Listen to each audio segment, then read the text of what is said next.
So hi, good morning. ये class ठीक है? क्यों? क्या प्रॉब्लम है? उसमें साउंड प्रॉब्लम है. हाँ? हो रही थी ना? उसमें साउंड प्रॉब्लम है वो जब तक. हाँ, करोल बाग अच्छा है, बट करोल बाग पे कुछ और चल रहा है. हाँ?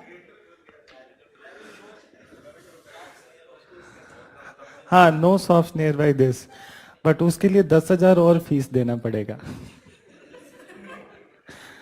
उधर में जाने के लिए.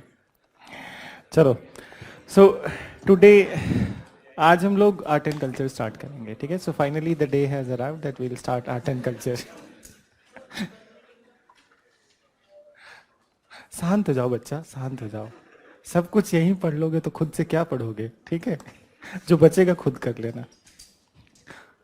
जो नहीं आ रहा है वहां नहीं हो रहा है. So art and culture.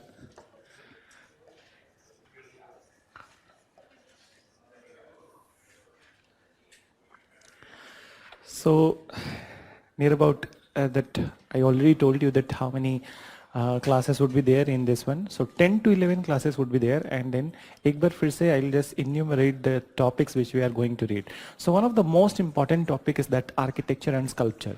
So from that we'll be starting today, architecture and sculpture. Then फिर उसके बाद then the next important topic is that we will directly look into the religion and philosophy. So we'll go into the religion and philosophy. And here Buddhism, Jainism, and then tenets of Hinduism, Zoroastrianism, and also the schools of philosophy, which will include the orthodox and heterodox. So orthodox will have 6 schools of philosophy, and then heterodox, where we'll be talking about the Charvak and Ajivika. Then after religion and philosophy, the classical forms. So classical forms, in this we will see two things. One is that classical dance, and then the music. So dance and music, this would be there. Then this is going to be a very large chapter, and then these two only, they will take 6 classes. So, and this is a one class affair. Then painting is also one of the very important chapter. Then language and literature,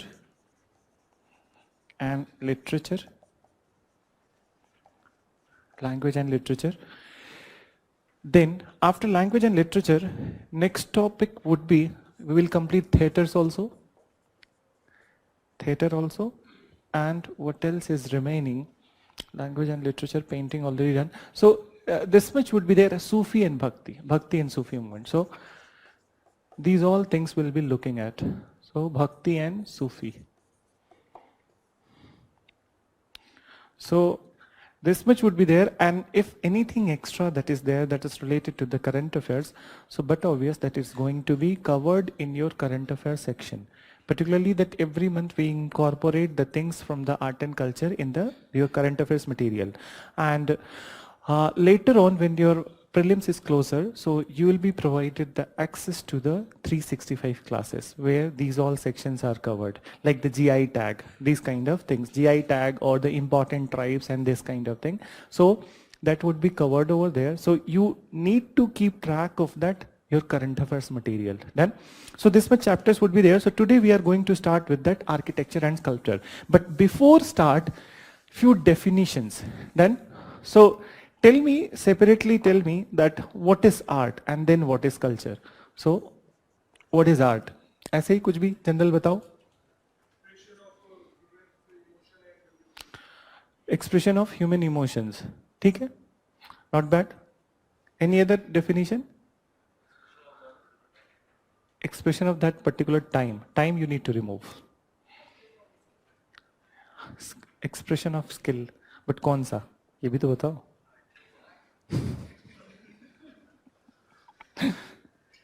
So even expression of skill, intelligence is a skill, but that is not art. Okay? So basically it is manifestation of the human expression. ठीक है. It is manifestation of the human expression which could be in many forms, tangible and intangible. ठीक है. So what is tangible? हाँ, जिसको महसूस किया जा सकता है. टच वाला पार्ट हटा देना. ठीक है. There are many things which can be touched. Done. So we will say that जिसे महसूस किया जा सकता है. ठीक है. That kind of sensory. And then intangible which you only you can see. ठीक है. which you can only see. So tangible and intangible form of the art would be there. Then now come to the definition of the culture. So culture, अब इसका definition बताओ. Way of living. Yes. Yes, very good. So whenever any kind of tradition or belief is repeated and reinforced by the society, that is the culture. Done. So please, I know that what you have read in the modern Indian history, that human evolution के बाद जो भी था, everything was culture. So that definition will not write. Done. So it is that culture is that the repeated faith, norms, tradition, way of life, and when it is reinforced by the society, that is the culture. Then, so it is a way of life that somebody said that way of life. It is a way you wear your cloth. It is the way you communicate with the others, your language. Then literature is the part of that what kind of literature you are reading. So for example, that there is a Sanskrit literature, there is a Tamil literature, there is a Kannada literature. So they are very kind of close to the heart of the people. So these are there. Then the food that you eat, that is also the part of culture, and that's how we classify that there is a South Indian cuisine, there is a North Indian cuisine, there is a Mughlai cuisine. Then fairs and festival that we celebrate, that is also the part of culture. So overall, in a nutshell, you can say that culture is a way of life. Then culture is a way of life. It's a very good definition. But if you have, if this kind of question is asked in the examination, so then you will be writing that when any kind of way of life is repeated for a long period of time and when it is reinforced by the society, so then it becomes part of culture. Then so ऐसी बहुत सारी चीजें हैं जो repeat हो रही हैं in the society. For example, that there are many atrocities and then atrocities against the women, so which is getting repeated. But it is not the part of the culture. Why? Because society doesn't sanctions it. Then, so when society sanctions it, it becomes a part of the culture. For example, there are many tribal societies where अब तो नहीं है, but पहले के time पे होते थे. So where the humans were sacrificed. Then, so वो that was approved by the tribal society. That's why it was the part of their culture. ठीक है. But right now, under the light of the modern knowledge and the humanitarian ground, tribals are moving away from this kind of very superstitious culture. So culture is also one thing which is changing, ever changing. It is not all the time, it is not constant, but culture is also ever changing and we always incorporate new things into the culture. For example, for a very good example is that you must have read in the society that what new changes have been introduced in the Indian culture. So for example, that Western clothes that I can see very clearly in this class, and I myself wearing that. So Western clothes, then apart from that, English language in which we are teaching. Okay? So that has also become the part of our culture because our society has sanctioned it. Then, so it is also ever changing. ऐसा नहीं है कि हमेशा constant ही होता है. ठीक है? So this is how the culture is there. Now, what is the importance of this subject in UPSC examination? Why this particular portion has been kept in the exam? What is the idea behind that this particular art and culture keeping in the main syllabus, prelim syllabus? कुछ भी बताओ?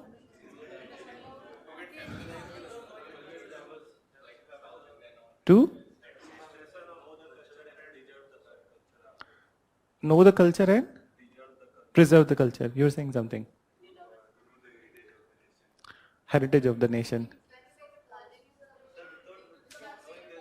Just 1 minute. What is that? Yes, very good. Okay. Good. Yes. Very good. And you tell. And listen to her. Hmm.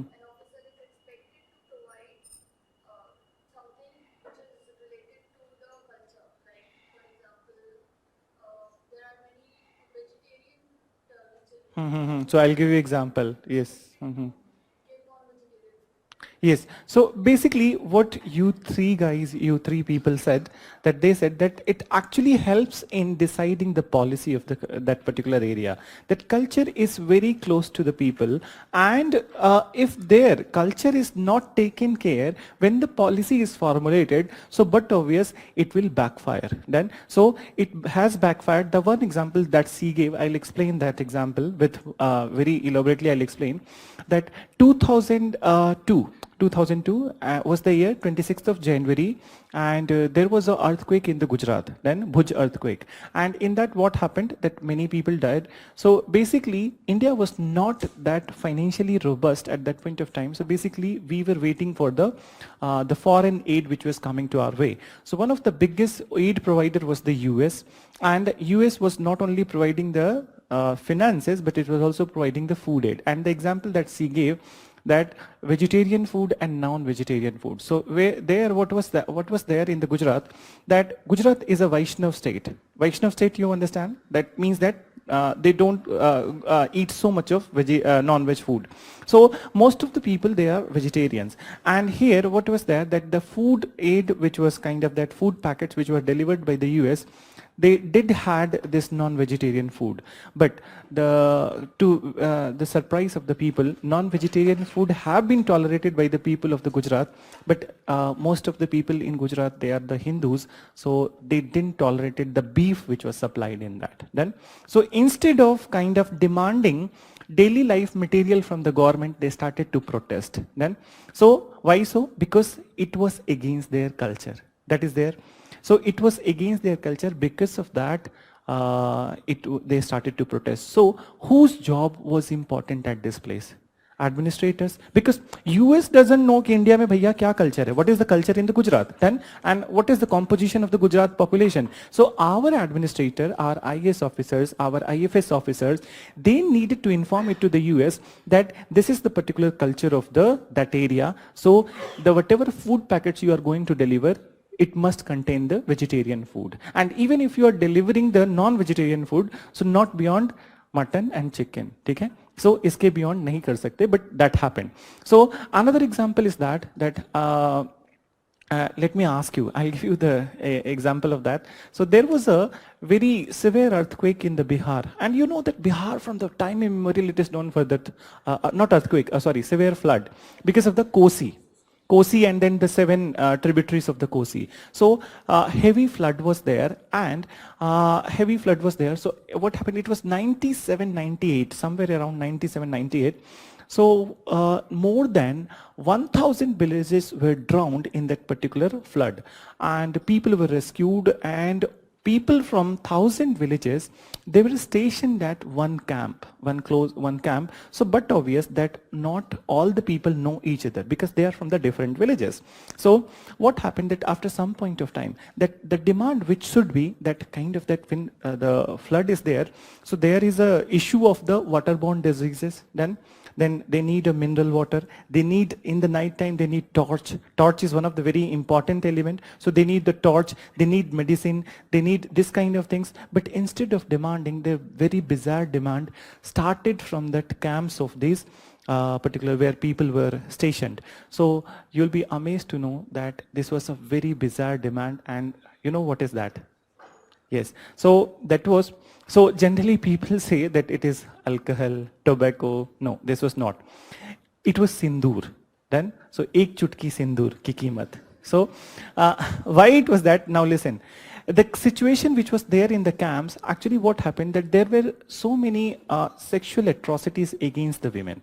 And then the reason, when the people started to find out that why these sexual atrocities happening in such a severe condition, कि भैया लोगों के जान के लाले पड़े हैं और यहाँ पे ये सब हो रहा है. So when it was inquired, so they found that actually those people, there would be people in the society who will be doing this thing, and what encouraged them, that once they saw that women were not having the sindoor on their forehead, so they just believed that they don't have the husbands, they don't have the family, they are kind of widows, they are orphaned. So that's how you know that men will be men kind of thing. So they started, they started attacking these ladies, attacking not that kind of that sexual atrocities were there. So out of the fear, these women decided that if we put the that cultural mark on our head, so one message will be going to them that they are not orphaned, they are not widows, their husbands are alive, their family is intact. So that's how they started demanding this thing. So you can see that this is a very small commodity of the culture and it plays a very important role. So that's how it is very important. I'll tell you one more thing, that once you are becoming a IAS officer or IPS officer, so for example that if you are from the UP then, and then you have got the Tamil Nadu cadre or the Kerala cadre. So there for 3 months there is a provision that after you are completing your training in the Lal Bahadur Shastri Academy, in that particular state cadre, 3 to 4 months, you will be taught that particular language. Because if you are from North India and if you are in Tamil Nadu, if you don't know Tamil, so how can you communicate with them and how you will understand their problems? Then, so it is equally applicable to the people from South India when they come to the North. So they will be trained in that particular language. Then, so culture is that important. So you got that. So actually, each and every policy is taken, it kind of that whenever it is formulated, so the cultural aspects are taken care of. Otherwise, it will backfire. Then, so even the policies have the good intention, but if you don't take care of the culture, so it will backfire. Then, so you understood that why this is there in the syllabus. So now, we will start with that. Architecture and sculpture. So here I'll again, just like that we have done in ancient and medieval, so I'll give you the timeline that how the classification would be there. So what we are going to read. So already we have covered few things, but first we will divide into architecture. Dhyan rakhna hai isko. We are dividing it in from the perspective of the architecture. So ancient, medieval, and modern. Ancient, medieval, and modern. Then in the ancient, the architecture, we will start from the Indus Valley civilization. Already we have done some part of that. So Indus Valley civilization. Then Maurya period. The architecture of the Maurya period after Indus Valley. Then post-Maurya period.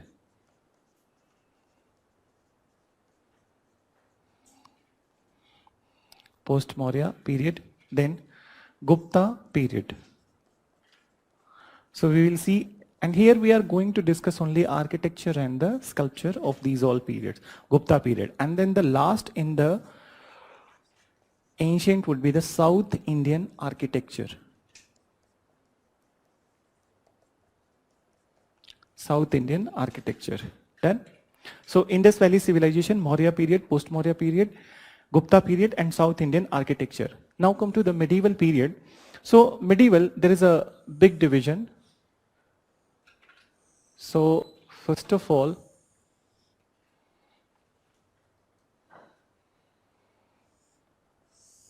here I am dividing it into two.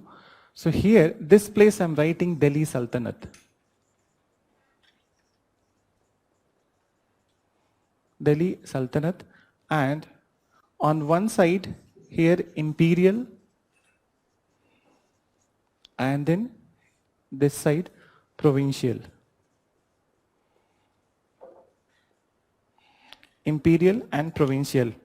Then imperial mein, now you just need to listen to me and then uske baad likhna that Delhi Sultanate. So 1206 to 1526 was the Delhi Sultanate. Here imperial means that the architectural style or architectural initiative which was taken by the sultans of the Delhi Sultanate. ठीक है? जैसे खिलजी हो गया, ठीक है, तुगलक हो गए. So these all. So when it is taken by the initiative is taken by the sultans of Delhi Sultanate, that is imperial. What is provincial? That there were many provinces at that point of time which were close to the Delhi Sultanate. So what kind of regional development is there in the provinces? So I'll write the name of those provinces where some different kind of or something closer to the Delhi Sultanate architecture was developing. So imperial में the very first one, we go by that the dynasties only. So जैसे history में पढ़ा है वैसे ही. So we will see the architectural initiative of the slave dynasty.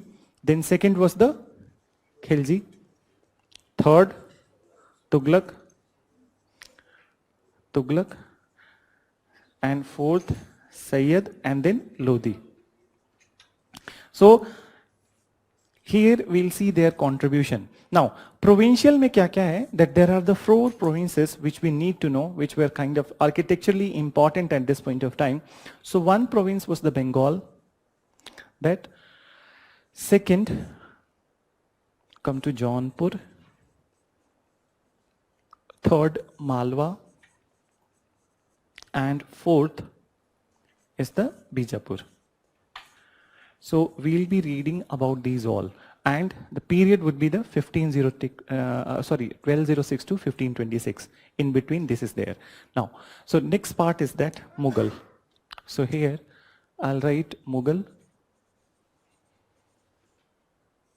and again in Mughal, what we'll do that again just like that, this division is there. So same kind of division would be there. So one would be the imperial, and other would be the provincial. So imperial, so here you know that Mughal itself is a one dynasty, okay? It's not like that 4 or 5 dynasties are there. So यहाँ पे what we are going to see, contribution of the rulers. Then so Humayun and Babur, okay? They didn't had any significant contribution, so I'm not writing Humayun and Babur, but I'll tell you that whatever they created. Then so here for the purpose of writing, I'll write Akbar. Then Jahangir.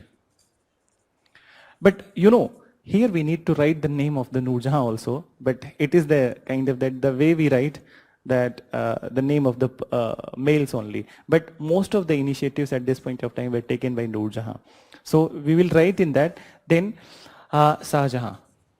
And last is the Aurangzeb. We will also discuss him, but only for the purpose of that he discouraged all forms of the arts and architecture. Then in provincial, there were 2 areas where some new kind of architecture was developing, and that was the Sikh and the Rajput states. Then so one is the Sikh architecture and another is the Rajput architecture. So Sikh and Rajput architecture. So this much would be there. Then now come to the last one, modern. So ancient में इतना, medieval में this much, and then modern. So modern is mostly confined to the Britishers. Then so when Britishers arrived, so 1600 was the year that Britishers started to arrive in India.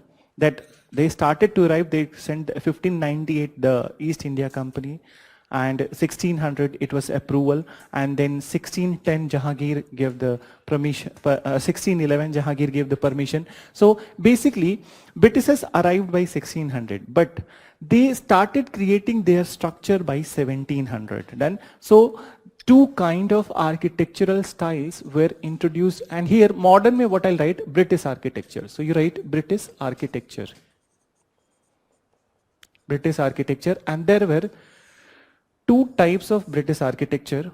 The very beginning is known as the Indo-Gothic architecture. Indo-Gothic architecture. And then later on was the Neo-Roman architecture. So these 2 kinds of architectural styles were introduced by the Britishers.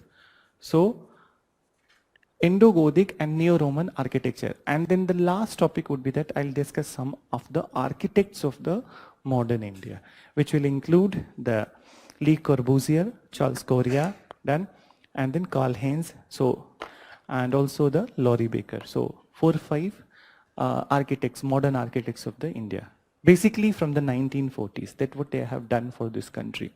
Then so this much topics would be there, and I hope that already we have read the history, so you are clear with the timeline. Or I should write that timeline. Batao. Chalo, I'll write. Indus Valley 2600 to 1800. Mauryas 321 to 185 BC. These are the BC. Then post-Maurya 185 BC to 300 AD. Then Gupta 319 AD to 550 AD. Then and South Indian architecture, it started from 550 AD and it continued till, or it will continue. This is the beginning, because that it will continue till the Nayaka rulers of that and 1700 itself. So I'm only writing the start date.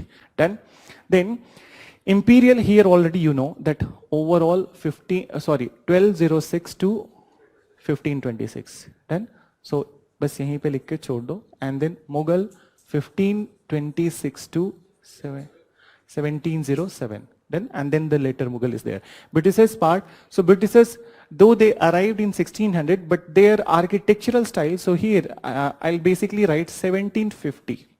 Okay? This was introduced. And Neo-Roman 1911. Then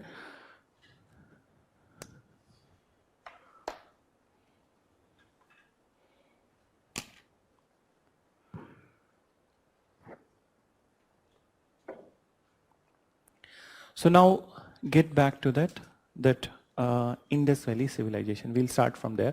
Not much is left in the Indus Valley because already we have discussed most of the parts of the Indus Valley civilization.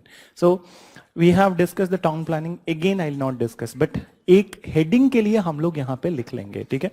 So get back to this particular Indus Valley civilization.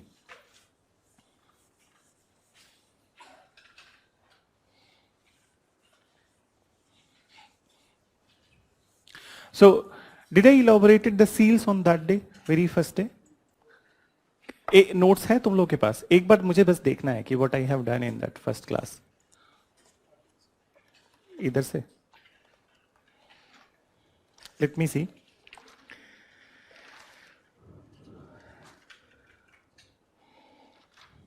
Town planning we did in very elaborate manner. So town planning we'll just keep for the sake of Pasupati. I mentioned people. So that's already, yes, we have mentioned most of the seals. Then, so we'll keep that. So we'll see that bronze dancing girl, that lost wax technique, and these are the ones which are remaining.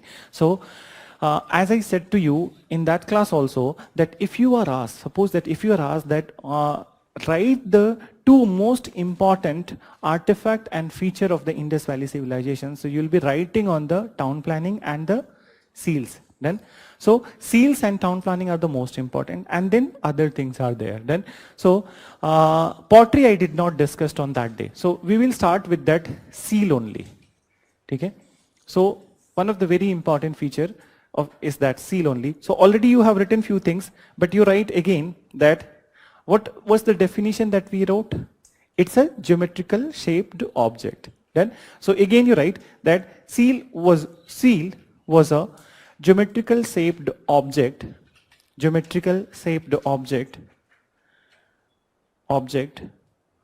mainly made up of soft river stone statite. But here we need to write all the other exceptions also. So soft river stone statite. But there were also instances of chert seals, CHERT. And see, this chert is a kind of a ore related to the copper and zinc. Then mixture of the copper and zinc is there. So chert, then separately copper, then bronze, silver, and gold. So oprum was also there. There are also instances of chert, copper, bronze, silver, and gold seals. Terracotta also you mentioned, and terracotta seals. Gold and terracotta seals. Terracotta seals. Then we have already written the Pasupati, and then we people seal also, and then we will directly write the uses of the seal. So before that, one more thing you mentioned, that they are the one of the they are one of the most important source of information. They are one of the most important source of information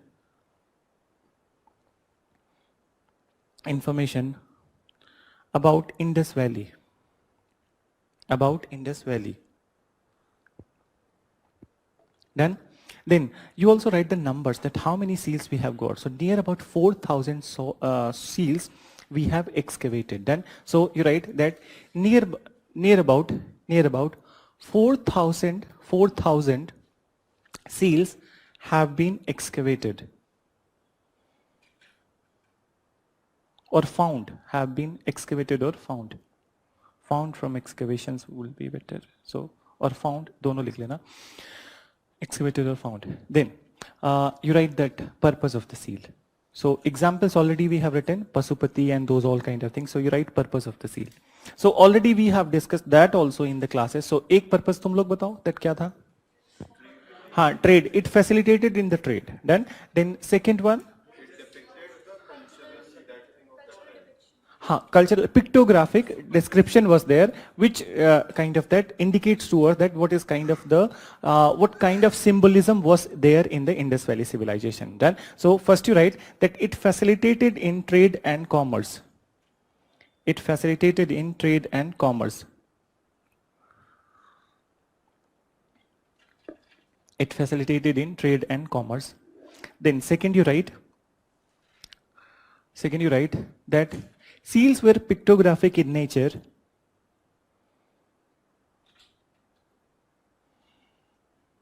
Seals were pictographic in nature, and they depict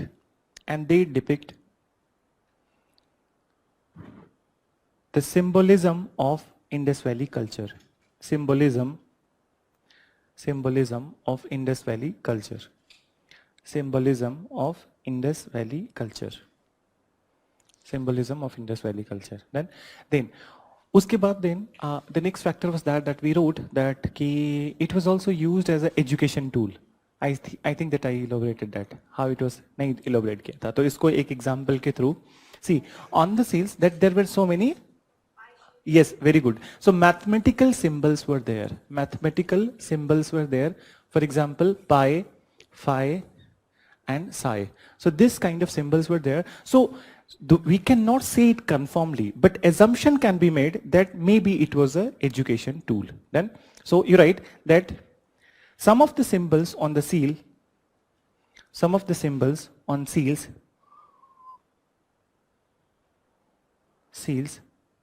were like mathematical symbols.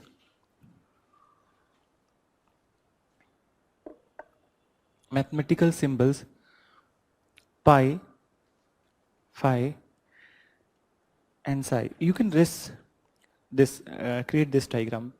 At least you know that what is pi, phi, psi. So pi, phi, psi, which indicates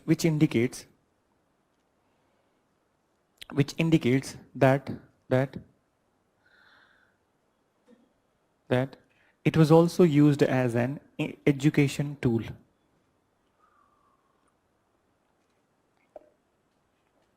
Education tool. Done. And then one more factor that I discussed with you guys, shamanism. Okay? That emulate, it was used as an emulate, and the symbolism which was there, which indicates towards the shamanism. Then, so you write that it was also used in shamanic practices. It was also used in shamanic practices. Shamanic practices. Then religion also it is indicating that what kind of religion or faith was followed in the Indus Valley. So last one you write that it also indicated religion and faith of Indus Valley people. Religion and faith of Indus Valley people. So already we have covered this part. So this much we'll do, and now we'll move to the pottery, which was not covered over there in the Indus Valley when we are doing in the history. So agla, next you write pottery of the Indus Valley civilization. Pottery of Indus Valley civilization. So I hope you know what is pottery. क्या है बताओ? हाँ, clay baked kind of shapes, ठीक है? So basically they are fire baked clay, ठीक है? Just like the terracotta, they are also fire baked clay utensils. Generally they were utensils. Then so utensils. Then the general pottery of the Indus Valley civilization was red color. It was a general pottery. So you write that the general pottery of Indus Valley was redware pottery. Redware pottery. Redware pottery. Then, but some other kind of pottery were also there. The redware pottery was generally, it was meant for that storage of the grains, storage of the water, and for the cooking purpose. So first you write about this purpose of this one, and then we'll talk about the other potteries. So you write that the general pottery was meant for storage of grains. The general pottery was meant for storage of grains, water, and for cooking purpose. And for cooking purpose. And for cooking purpose. Then after full stop you write, but there were some other kinds of pottery also. There were some other kinds of pottery also. So you write that purpose wise ही लिखना, that you write pottery is for decoration. Pottery for decoration. So pottery for decoration purpose. So there were 2-3 types of the decorative pottery. So the very first one you write miniature vessel. Miniature vessel. Miniature vessel. I'll create a diagram that what was miniature vessel. So basically this was an elongated pottery. Okay? Narrow and elongated pottery. Narrow and elongated pottery, and beautiful designs were created on this pottery. So it is narrow and elongated pottery, and beautiful designs were created on this pottery. So you can write narrow and elongated pottery with beautiful designs. With beautiful designs. With beautiful designs. Done? Then those who all went to the museum, so they must have seen the Fain's pottery. Did you notice that? Fain's pottery. That was also decorative pottery. So next, it was very illuminous then and very bright. So next pottery for the decoration is that Fain's pottery. Fain's is actually a ceramic material. जैसे हम बोलते हैं ना चीनी मिट्टी, have you heard about that? कि चीनी मिट्टी, bone china, kind of that. So Fain's is also a ceramic material with which they created, and basically this Fain's pottery was basically created in the Gujarat area. ठीक है? Mostly in the Gujarat area. Then that Indus Valley का जो गुजरात में part था, there it was created, and it was also for the decoration. So you can write it was bright and illuminous pottery. Bright. It was bright and illuminous pottery. Then, so in decoration, for the purpose of the decoration, we have kept these two kind of pottery. And basically, one more thing you need to note down, that though the general color of the pottery was red, but the designs that they created, they were in black. Then, so you write that generally, the color of pottery was red. Generally, the color of pottery was red. But designs were created in black color. But designs were created in black color. Designs were created in black color. Okay? So this is about that. This decorative pottery, potteries for decoration. The last category of the pottery is that perforated pottery. So you just write name and we'll see that what is that. So perforated pottery. Perforated pottery. So as the name suggests that there must be some perforations in that. So I'll create that, what kind of perforation was there.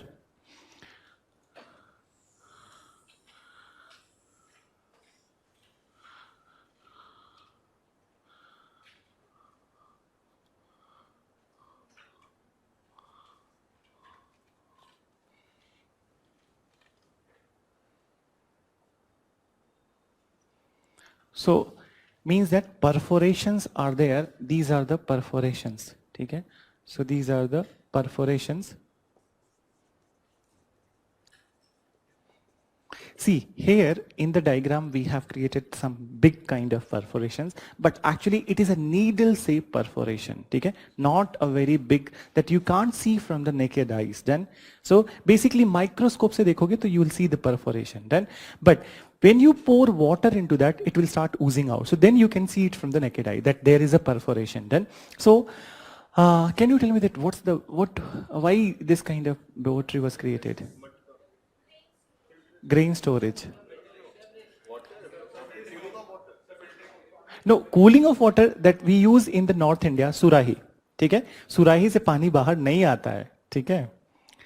सुराही से पानी बाहर नहीं आता है, ठीक है? It doesn't oozes out of the सुराही. हाँ, वाइन के लिए पता है तुमको, ये वाला तो पता है तुमको, ठीक है? So it was meant for straining liquor. It was meant for straining liquor. हाँ, मेथड भी बता देता हूँ, घर पे बना लेना, ठीक है? So now listen, what they do that you know the I know that you know the method of the creating that alcohol. So there are some ingredients like the wheat, malt, barley, okay? So these all kind of things are fermented. Then once it is fermented, so now we need to evaporate that fermented material. Then so what they will do that they will keep a lid on this area, and then this will be put on fire, and here collecting vessel would be there on both sides. Collection vessel would be there both sides, and then now they will start heating it. So whatever vapor that would be there, it will condense and then it will start oozing out of this. So that's how it was collected. Then so even I have seen that people creating alcohol in the pressure cooker. Okay? So yes, that's how that वो बोलते ना देसी ठर्रा. So I have seen that in the villages. Yes. So people creating in the pressure cookers, and then Hindi में word होता है that छापा पड़ा होगा तुम लोग छापा पढ़ते हैं, ठीक है? So वो pressure cooker. I was small and then I was saying that ये पुलिस वाले pressure cooker लेके क्यों जा रहे हैं? So then somebody said to me that इससे alcohol भी बनता है. So that's how it was there. So it was meant for the straining liquor. And from time immemorial, when the human beings opened their eyes, they were in the search of the intoxicating material. And that's how first they created the liquor. So liquor is there from the time immemorial. And those governments who are banning it, they will be banned someday by the people. So now, so let's come to the, so in which all states it is banned? Can you tell me? Bihar and Gujarat. Gujarat में तो वैसे भी मतलब चलता है, ठीक है? वो नाम के लिए बस बैन है. There is a one state where it is decided that in the phased manner they will kind of eliminate liquor from the state, and that is the Kerala. Okay? So in a phased manner, and they have kind of come out with the very good policy, and actually the only state, Bihar is also, they are implementing it very well, but also Kerala is the one state which can be appreciated for that the strategy which they have evolved, slowly they are kind of that coming out with the norms, and slowly they are very successful in those norms. Then, so within 10 or 15 years, you'll find that people of the Kerala, they will also be free from the liquor. Then, so now,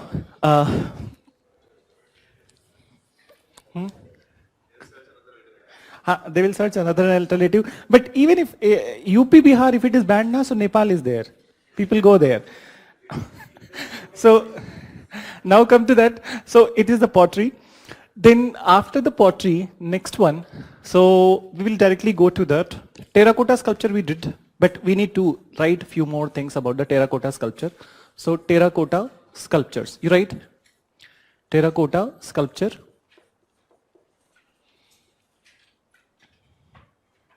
Terracotta sculpture. So basically what is terracotta? It is also fire baked clay. Then fire baked clay.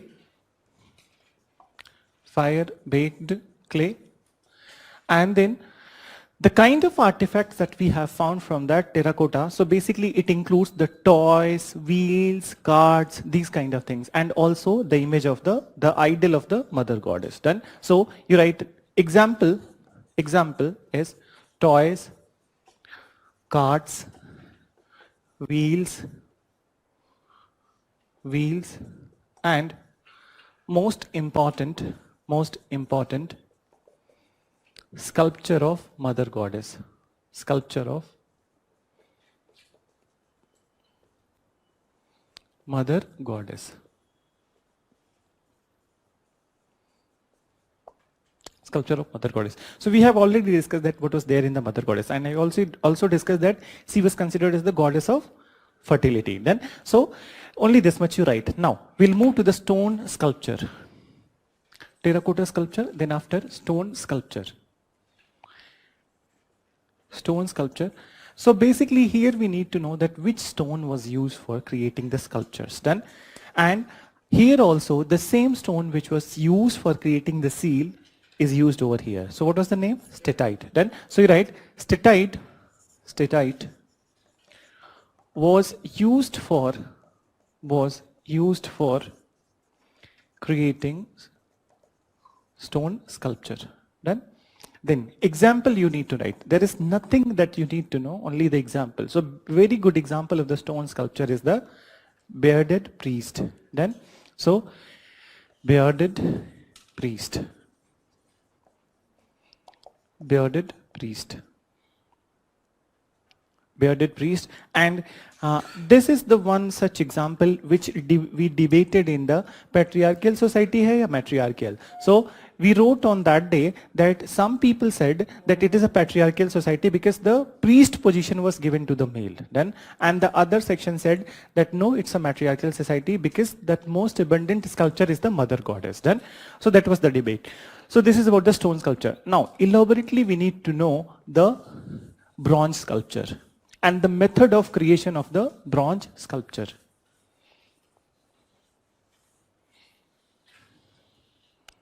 So you write bronze sculpture and bronze sculpture. So basically bronze is the mixture of copper and tin.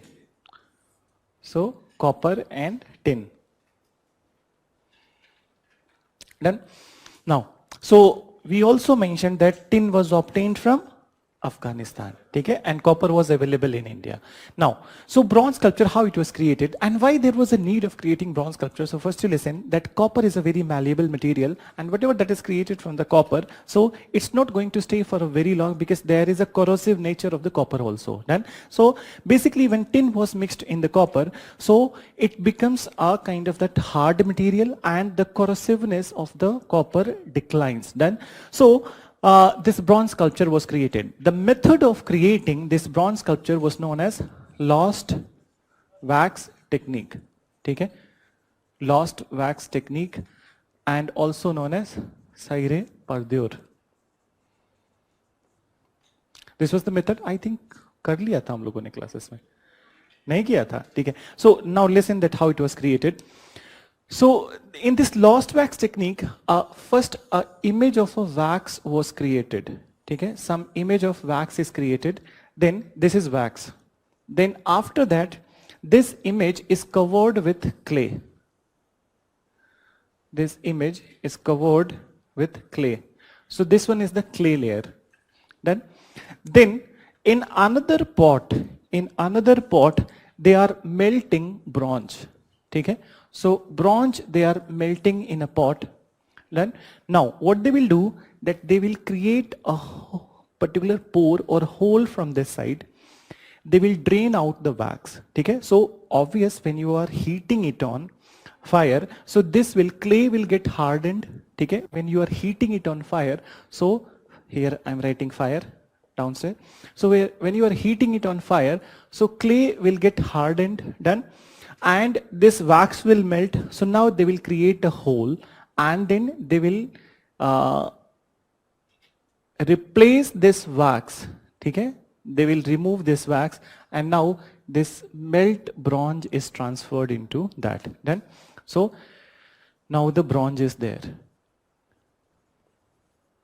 Then so melted wax is replaced with the melted bronze. None. Then now, so they will leave it for 4 or 5 days, whatever amount of days it takes for the cooling purpose. Then so it will be left for the cooling purpose, and then when kind of enough cooling is done, so what they will do, that they will remove the outer layer, the hardened clay layer. Then so clay they will remove, and they will get a sculpture. Now the outside polishing and refining would be done. So that would be the last stage. So if you want to write, I will dictate. You want to write? लिखना है? ठीक है, लिख लो, जल्दी से लिख लो. That initially a wax figure is created. Initially a wax figure is created. Initially a wax figure is created. Wax figure is created, which was covered with clay, which was covered with clay and baked on fire, and baked on fire, which was covered with clay and baked on fire. Then you write, the melt wax was replaced with molten bronze,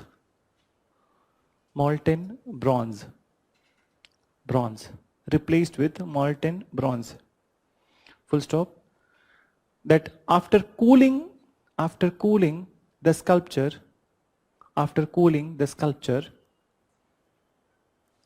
hardened clay, after cooling the sculpture, hardened clay was removed,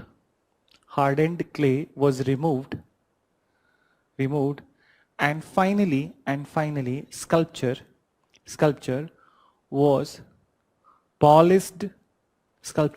polished, and refined from outside.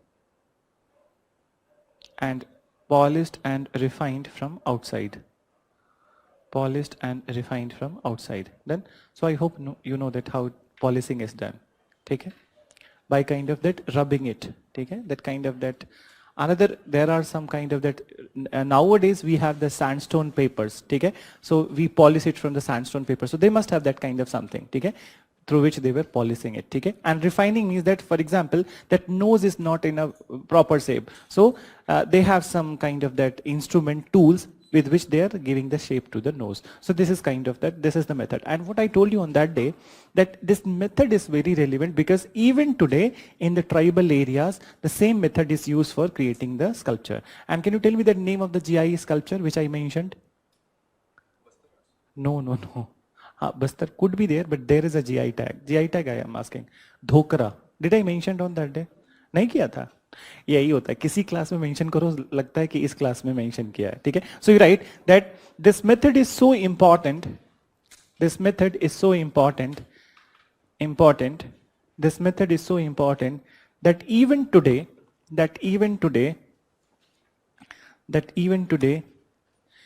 in many tribal areas, it is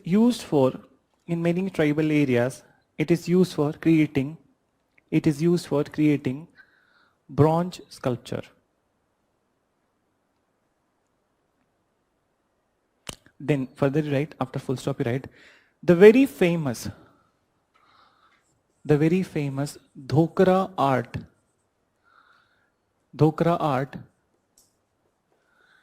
which has GI tag status. The very famous Dhokra art, which has GI tag status. Dhokra art, which has GI tag status, is created from lost wax technique.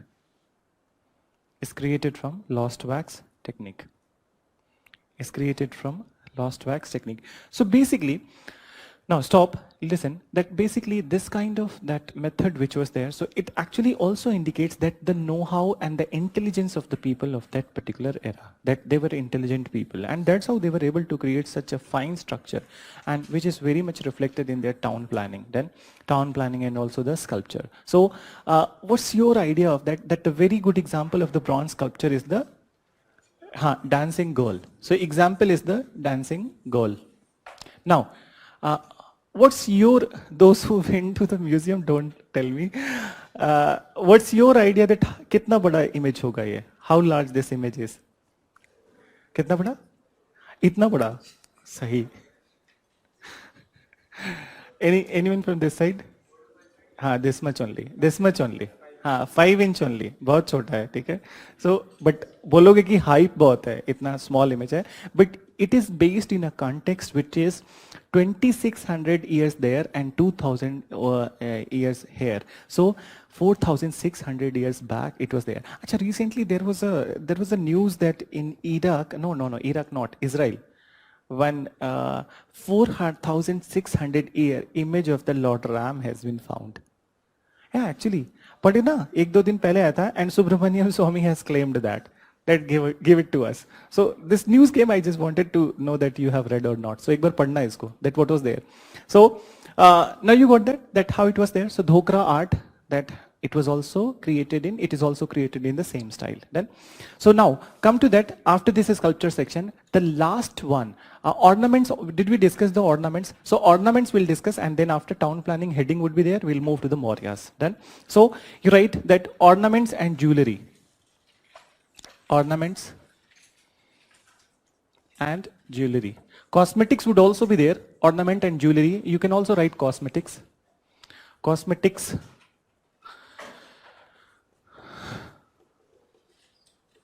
So ornament, jewelry and cosmetics. Then, so first let's talk about that. Ornament, jewelry is the same thing. So which all kind of ornaments they were using? One is the necklace, then bangles, earrings, okay? Then waistline पे क्या पहनते? What is that? But what's the English name? Okay? Kamarband? No, bracelet. Bracelet is hand. I don't have English name for the same. So वो हिंदी लिख लेना. No, Payal was also there. No, but I'm asking that there is that waistline पे कुछ पहनते हैं, ठीक है? So what is that? Westlet.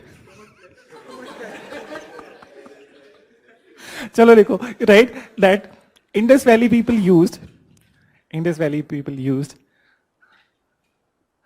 earrings, necklaces,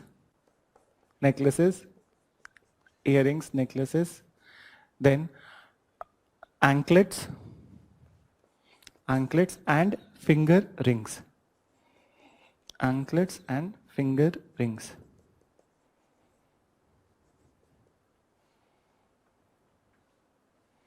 Finger rings. Then we need to know the material of these all kind of ornaments. So they used that, listen, that they used the statite stone also, they used terracotta also, they used wood also, and they used semi-precious and precious stones. So these stones include amethyst, carnelian, lapis lazuli, and then colored marbles also. Okay? So you write that these all ornaments and jewelries were made from,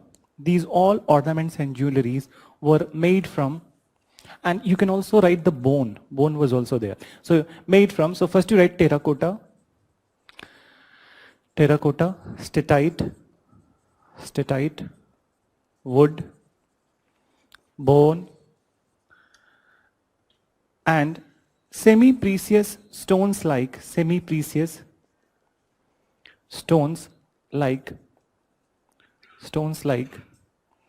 you write the name of the stones: amethyst,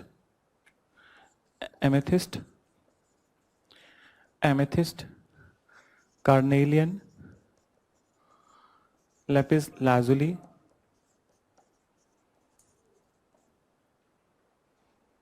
etc. Then, so these all were the materials. Now, So this is the section of the ornaments and jewelry. Cosmetics, we'll see that what kind of cosmetics were used by them. So tell me that what all cosmetics, already we have mentioned, sindoor, lipstick, kajal. Okay? So sindoor, lipstick, kajal were the, and soap also. Done. So, nail polish का तो नहीं पता है मुझे, but so you write that they used soap, lipstick, sindoor and kajal. They use soap, lipstick, sindoor and kajal. Then sindoor and kajal. Then after that, what we need to mention that the last thing is that the tincture was also known to them. Did I mention? Okay. So what was that made up of? Hg2Cl2. Okay. No, HgCl2. Okay. Hg2Cl2 is a calomel. Calomel is the no. Calomel, yes, calomel and corrosive sublimate. Yes. Hg2Cl2 is the tincture, and then HgCl2 is the sindoor. Done. So you write that they also used mercury tincture. Hg2Cl2 and calomel. In brackets you can write calomel.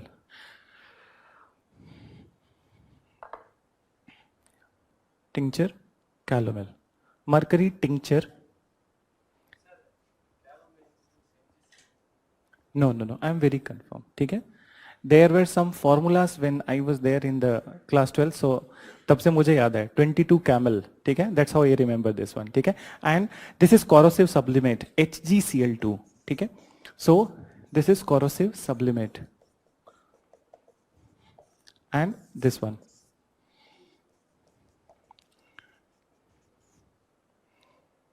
So this was there. So this much, and tincture you already know that it is for the healing of the wound, antiseptic. Done. So that was there. Now the last part is that the town planning, as a heading you write and nothing will write in that one. So as a heading you write, already you have done the town planning. Tincture, Tinceture.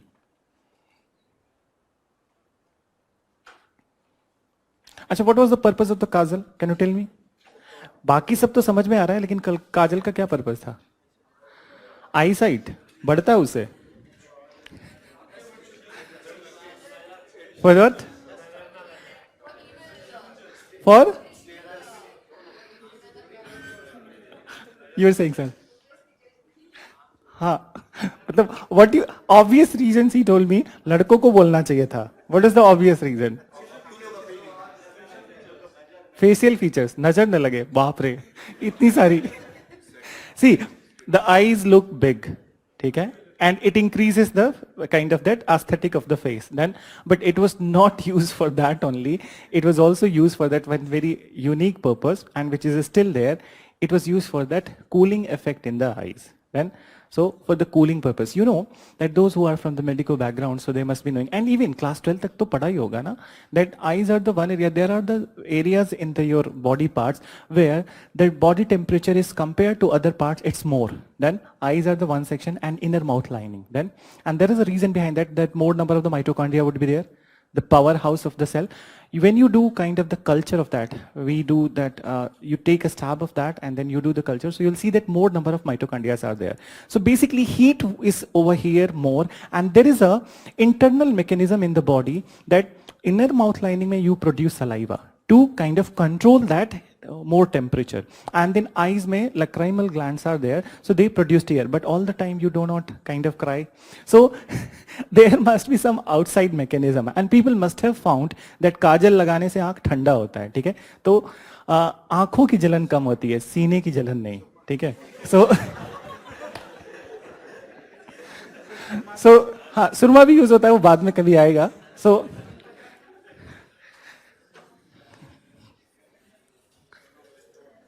So it was used for the cooling effect in the eyes. So now we are done with the Indus Valley civilization. Now we'll move to that, the Mauryan period. And here some serious discussions would be there. So because the stupa is going to emerge at this point of time. But in the Maurya period there was one thing. So पहले लिखो, heading लिखो, Maurya age. Town planning हो गया है, कितनी बार लिखोगे? Town planning heading देके छोड़ दो, हिस्ट्री में भी लिखोगे, यहां पे भी लिखोगे, तुम लोग खुद लिख लेना टाउन प्लानिंग, ठीक है? रिपीटिशन नहीं होगा तो हम लोग कुछ ज्यादा टॉपिक पढ़ लेंगे इसमें. So Maurya age. Now before moving into the Maurya age, I do want to go to that the Vedic period. Then, so Vedic period. So I do need to mention something, and which was very much kind of that followed in the Maurya period. So now listen that in the end of the later Vedic period, listen carefully. That in the end of the later Vedic period, one movement emerged in the Indian subcontinent, and name of the movement was the Shramana movement. Okay? So the name of the movement was the Shramana movement. Then, and what was this movement all about? Any idea? I have not mentioned, that's why I am asking. So Shramana movement maybe I have mentioned, but what is the feature of this movement? Fighting? It was like that. You can say that it was an anti-Vedic movement. Then anti-Vedic movement, which means that they were actually the people, the proponents of the Shramana movement, they were protesting against the discriminatory practices, particularly in the later Vedic period, which included, you remember that, animal sacrifices done, and the position of women was declining, the status of the Shudra, then so position of women, status of Sudra, then also Brahminical domination, that Brahmins were dominating, that they were telling you that these are the rituals you perform, you will get, you'll go to the heaven, this kind of thing, so you'll get benefits. So these kind of things were there. Go to heaven abhi mat dikhna, okay? That's not there. So you will get the benefit, material benefit, wealth benefit. So Brahminical domination. So these all features combined, some people emerged who started to protest against these all discriminatory practices, and these people were called as the Shramana people. And few of the tallest leaders of the Shramana movement, the two of the tallest leaders were the Buddha and then the Mahavira. Okay? So basically we say that Buddhism, Jainism and also Ajivika is the branch of the Shramana movement. So how it is connected, though it started in the somewhere around 700 AD then, and that is the last part of the Vedic period. So it started over there, and 300 Mauryas came. So when Mauryas came to power in 300, around 300, so they started to patronize Shramana movement. It means that they were respecting, there was a toleration, accommodation to all the religions or the sects in India. So they were giving equal patronage to all of them. Then,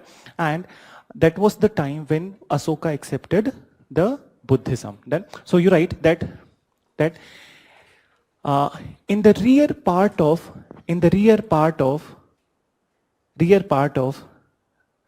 Vedic period, rear matlab end part. So in the rear part of Vedic period, the progressive section of society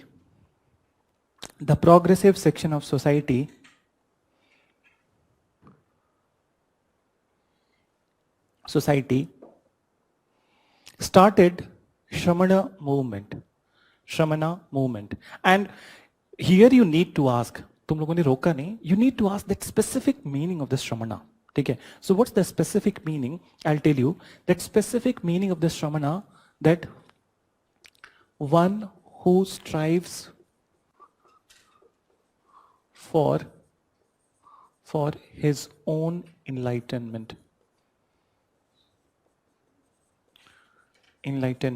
Now, listen carefully. ठीक है? यहाँ पे Brahminism भी contradict करेंगे. How they will be contradicting? That Brahmins were saying to the people that if you don't follow our instructions, nothing good will happen to you. So it means that you must get the support of the Brahmin, help of the Brahmin to get something useful in your life. Now, Shramana movement says that तुम्हें किसी की जरूरत नहीं है. ठीक है? For your own good. So for your own good, you don't need anybody's help. You yourself, if you kind of introspect about yourself, you do meditate and you think about that, what is there. So you can do good to yourself. There is no requirement of any other teacher. Okay? But don't take it as kind of that, like it is said, for you vision is required. Then, so Shramana movement, so one who strives for his own enlightenment. That is the meaning. Then you write that, क्या लिखा था? That what's that? Society Shramana movement. Then you write, It was an anti-Vedic movement. It was an anti-Vedic movement. It was an anti-Vedic movement which was against the discriminatory practices of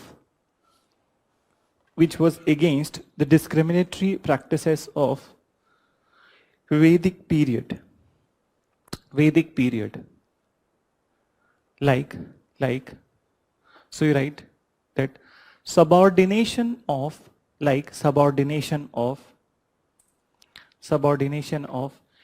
women and Shudra,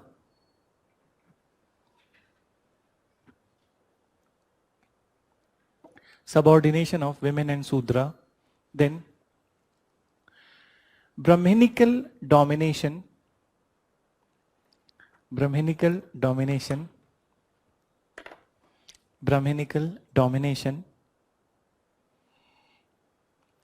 complex Vedic rituals,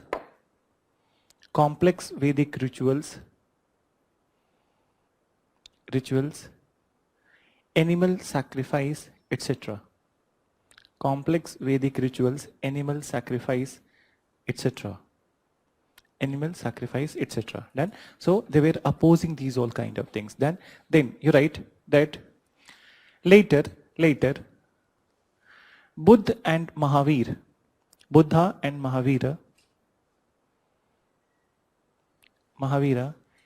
emerged as the tallest leader of the Shramana movement.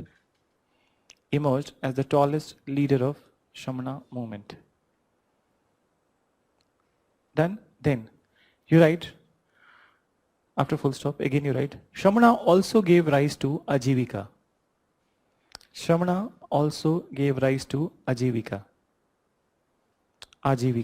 Okay, Ajivika, Ajivika. So we'll be talking about the Ajivika in the religion and philosophy. So now you understood this part, that background was needed, and then we'll connect it with the Maurya period. So now you change paragraph and then you write about the Mauryas. So you write, when Mauryas came to power,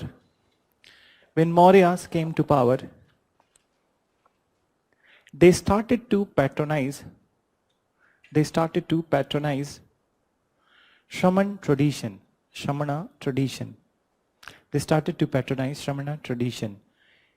Means that movement and tradition are synonymous. Okay? So here movement and tradition are synonymous. So Shramana tradition. Then you write, they created many structures.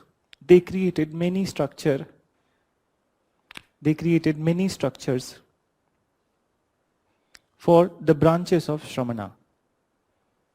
So we'll see that what were those structures which were created by the stupa for the Buddhism, and pillars were also later dedicated to Buddhism, and then caves were dedicated to Ajivika. Okay? So we will start with that Mauryan architecture. Then, so architecture and sculpture. So what all topics are there in the Mauryan age art? So just listen that what all things we are going to discuss. So we'll be discussing about, first we'll discussing about the caves, then फिर उसके बाद then we'll discuss about the pillars, Mauryan pillars, then stupa, pottery, and sculpture. So these 5 topics are there which we are going to see in the Maurya period. Then, so let's start with the caves, Mauryan caves. So first one you write Mauryan caves. And though this particular Mauryan cave section, this particular name seems to be very small one, but you will be amazed to know that last 8 years, 3 questions were there from the Mauryan caves itself in the prelims examination. Then, so now, so about the Mauryan caves, listen that these are considered as, Mauryan caves are considered as that the first man-made cave in India. Natural caves were already there, which were there in the Bhimbedka. Okay? So they are the natural caves, but first man-made caves in India. Then, so you write that they are considered as first man-made cave. They are considered as first man-made caves in India.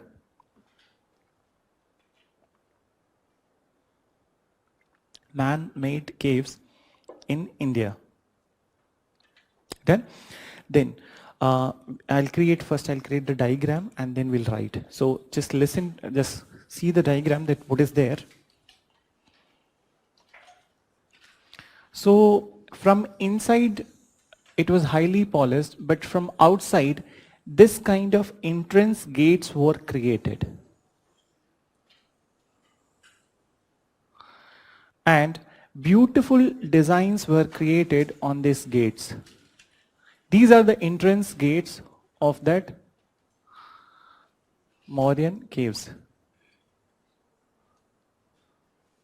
Then at the top of the gate, this section, there was reticular work.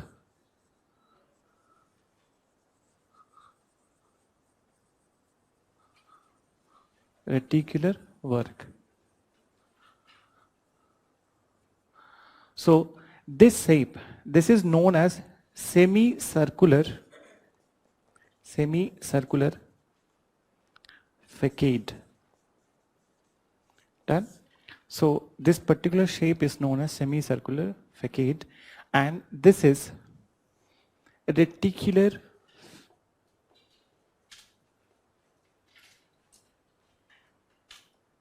fabric. Reticular fabric, or most of the time people write jali work. Okay?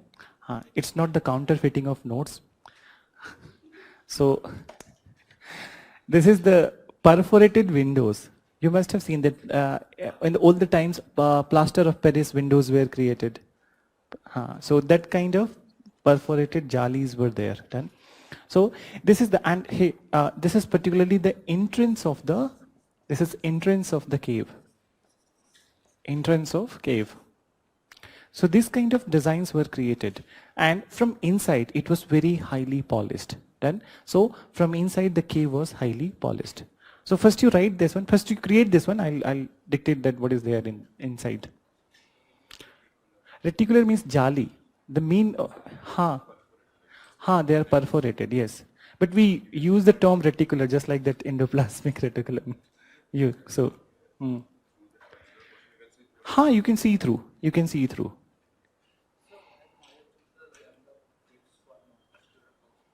अरे अभी सुन लेना, पहले रुक जाओ, ठीक है?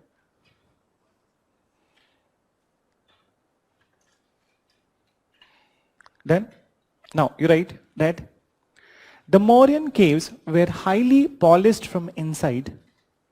The Mauryan caves were highly polished from inside.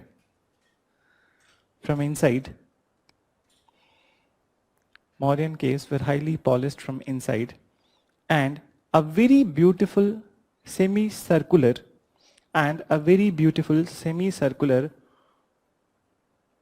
facade shape was created on the entrance.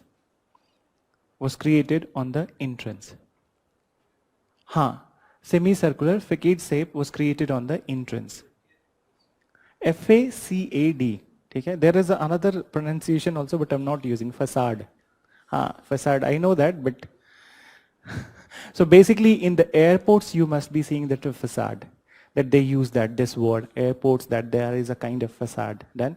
So, but here we are using it for this one. So now, next part is that semicircular, this part is semicircular. See, there are two semicirculars. Okay? This part is semicircular. Okay? I have created this shape, two semicircular shapes are matched. Done? So, now, listen. So next part is that purpose of the cave. So he asked that monks के लिए बनाया था, तो घर क्यों नहीं बना दिया?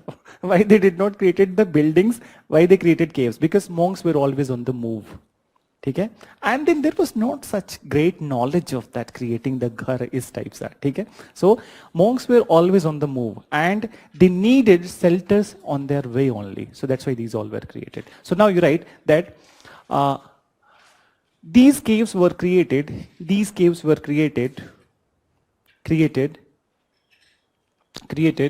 for the Ajivika monk. These caves were created for the Ajivika monk.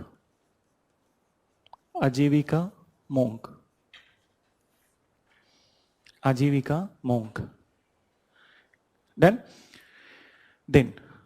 the people who followed Ajivika. Then we need to write the example. So you write example, you write that Lomas Rishi cave, Lomas Rishi cave, Rishi cave and Sudama cave,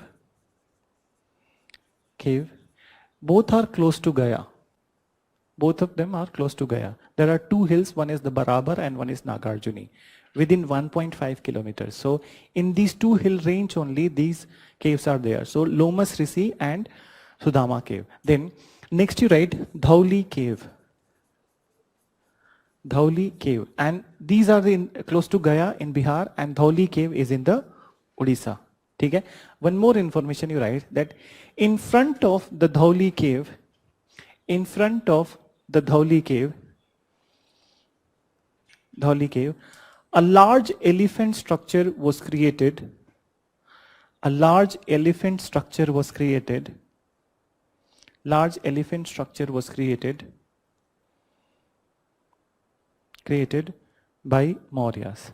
And this was the question which was asked. Okay, that rock-cut elephant sculpture of the Dhauli was made by whom? Okay, so Mauryas. So this was the question. Then once they asked about that these caves which were created by the Mauryas, they were meant for whom? So Ajivika monk. Then so these were two questions. Then if you want to know specifically that who were the rulers who created this particular kind of caves, so basically they were created by the Ashoka and his grandson Dasarath. Okay? So you write that most of the caves were created by Ashoka and his grandson Dasarath. His grandson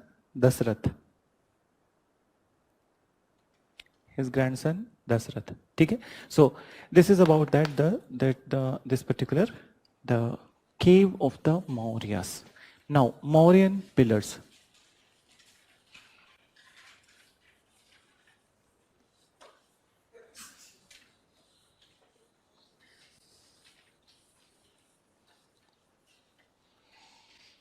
So next one you write Mauryan pillar.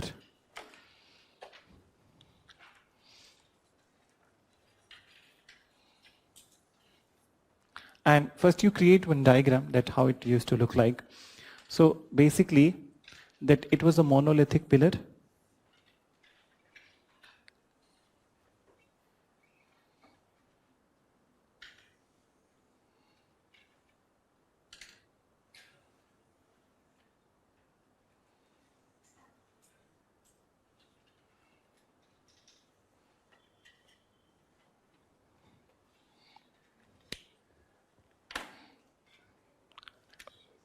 So now you label it .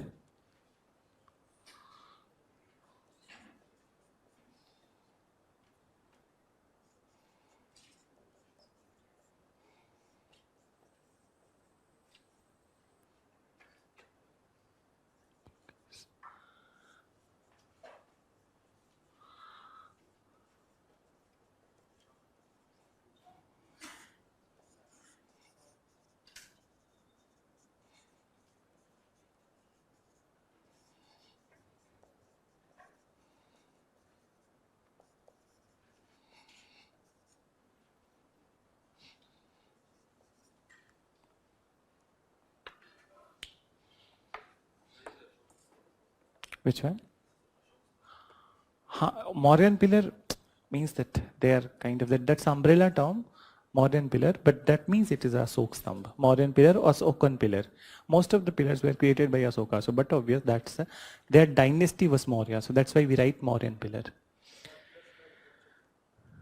अभी लिख लो. उसके बाद then I'll explain that there are some other crowning animals also. This is kind of that's one diagram that I have created, which is kind of that's from the Sarnath. Okay, that 4 back-to-back lions, but some other animals were also there. So that I'll mention later. First, you create this diagram. This is a symbolic. That one diagram we have created. So till this part, everything was common, but in many places the crowning animal was something different. And we'll see the purpose also.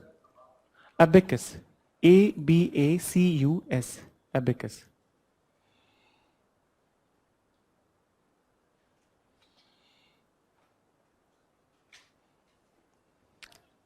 Done?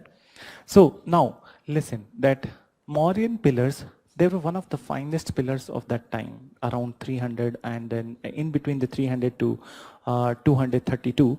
So it was one of the finest pillar which was there. And at that point of time, now listen, we need to make the comparison also. So Mauryan pillars were monolithic. At this point of time, there was one more dynasty, or you can say that one more kingdom in the world, particularly in the Asian area, which was known as Achaemenia. So Achaemenia is the present day Iran. That's some part of the Iran and some part of the Afghanistan. So in the Achaemenia, the rulers of the Achaemenia also created beautiful pillars. And here also pillars were created. So all over the world at that point of time, two kingdoms were there where pillars were created. One is Maurya, another is the Achaemenia in Persia or Iran. So what happened that there, but obviously there would be comparison between the two. So basically when the two were compared, so it was found that Mauryan pillars were much advanced than the Achaemenian pillars. The reason being that Mauryan pillars were monolithic pillar. And monolithic का मतलब होता है that they were created from a single rock cut stone. Then so it doesn't mean that they were made in pieces and then joined. It was not the case in the Mauryan pillar. It was created in one go, one single rock was taken and it was cut into the pillar. While the Persian or the Achaemenian pillars, they were cut into the pieces and then separate parts were created and then they were joined together. Then, and as far as the height is concerned, so height of the Mauryan pillar was somewhere around 40 feet. Then, and then Achaemenian pillars, they were used inside the buildings. Okay? Mauryan pillar को बाहर में लगाते थे and Achaemenian pillars were used inside the building. So if you are using it inside the building, so it cannot rise above 12 feet or 13 feet. Then just like that, this pillar, this must have been 8 or 9 feet, not more than that. Then so इससे भी ऊंचा कर लो, so it will be 12 or 15 feet, not more than that. So it's very difficult to create a monolithic rock cut pillar and that to a height of the 40 feet. Then so that's why it was considered as the technically and also aesthetically more better pillar. Then so first you write the comparison. So you write that when the Mauryas were ruling in India,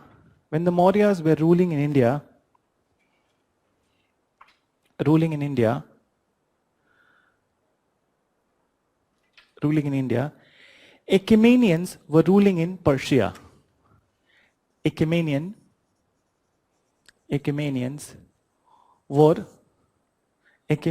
were ruling in Persia.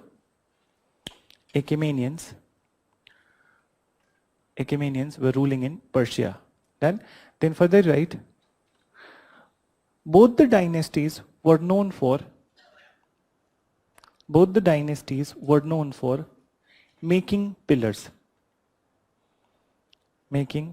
So you just do one thing, that one side what you do, that here you write Mauryan pillar and then other side you write Achaemenian pillar. So Achaemenian pillar. Then, and we'll do the comparison. So here you write that Mauryan pillar में लिखना, it was monolithic. It was monolith.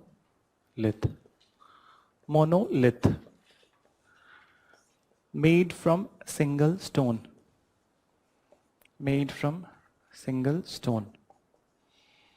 Then Achaemenian pillars, they were made in pieces.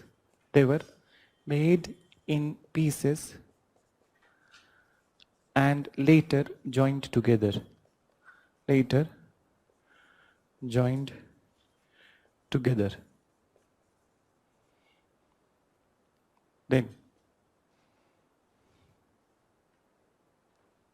Then installed in open.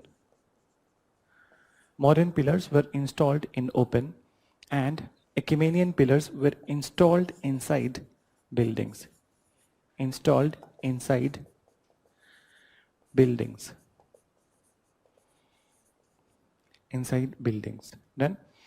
Then next one, that average height was 40 feet. and here average height 15 feet. And there was only one thing which was common, that is that both of them were highly polished. Okay? So you can write that highly polished in the Mauryan pillar, and here also highly polished. Highly polished. So both were highly polished, but on the other front they differed, and that's why we say that Mauryan pillars were far better than the Achaemenian pillars. Then, so now already you have written that how the Mauryan pillar, what was there in the Mauryan pillar. So now we will look at the purpose of the Mauryan pillar. So listen carefully, okay? Listen carefully that when we talk about the purpose of the Mauryan pillar, we'll write examples later. So first I'll tell you the purpose. So purpose of the Mauryan pillar, so there are two phases of the Mauryan pillar.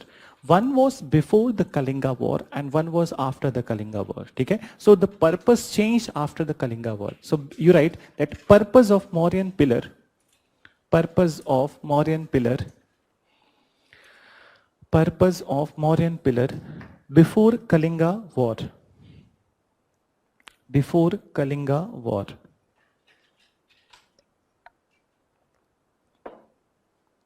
Before Kalinga war. So basically, now again I'll tell you that I mentioned on that day that his grandfather, Asoka's grandfather, Chandragupta Maurya, he was a Jivika, and he was Jain. Chandragupta Maurya accepted Jainism and he performed Sallekhana. Then Asoka's father, Bindusar, he was a Jivika. Done. And then Asoka, initially a Jivika and later on Buddhism. Done. So when he was a Jivika, he was not kind of that with the Buddhism. So at that point of time, his purpose for the erecting pillars was very different. So what was that? That these pillars were erected to celebrate the victory. First was that to celebrate the victory. So whichever new area was acquired by Asoka, there was a pillar installed. Then that was the one purpose. Second purpose is that the people of that area, they need to know that what kind of behavior we are expected from the new kingdom, and also what is the amount of tax we need to pay. So these are the imperial orders. So basically, these pillars were erected in the open and they were so high so that people from very far distance, they can see the pillar, and when they see pillar, so they come close to the pillar and they see what is written down the pillar. So written down inside that one rock edict is there, and what is written on that. So basically imperial orders were served from the pillars, and now from these imperial orders they will get to know what kind of behavior is expected, what kind of tax is expected. So everything they will get to know when they come closer to the pillar, and that's how the height was kept very high so that they can see it from the very long distance. You got that? So you write that first purpose, before Kalinga war, first purpose. So you write, it was erected for celebrating the victory. It was erected for celebrating the victory. Celebrating the victory. Then second you write that Mauryan pillars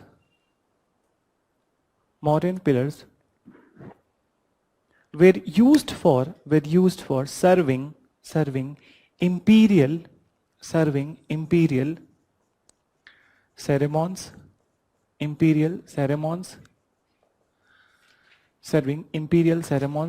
orders or commands.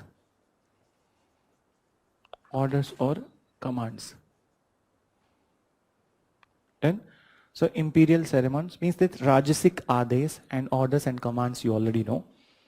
So this is how it was there. So this is before the Kalinga war. Now there was a change of heart that after the Kalinga war. So there was change of heart, and then now altogether the purpose of the pillar changed. So what was that? Any idea?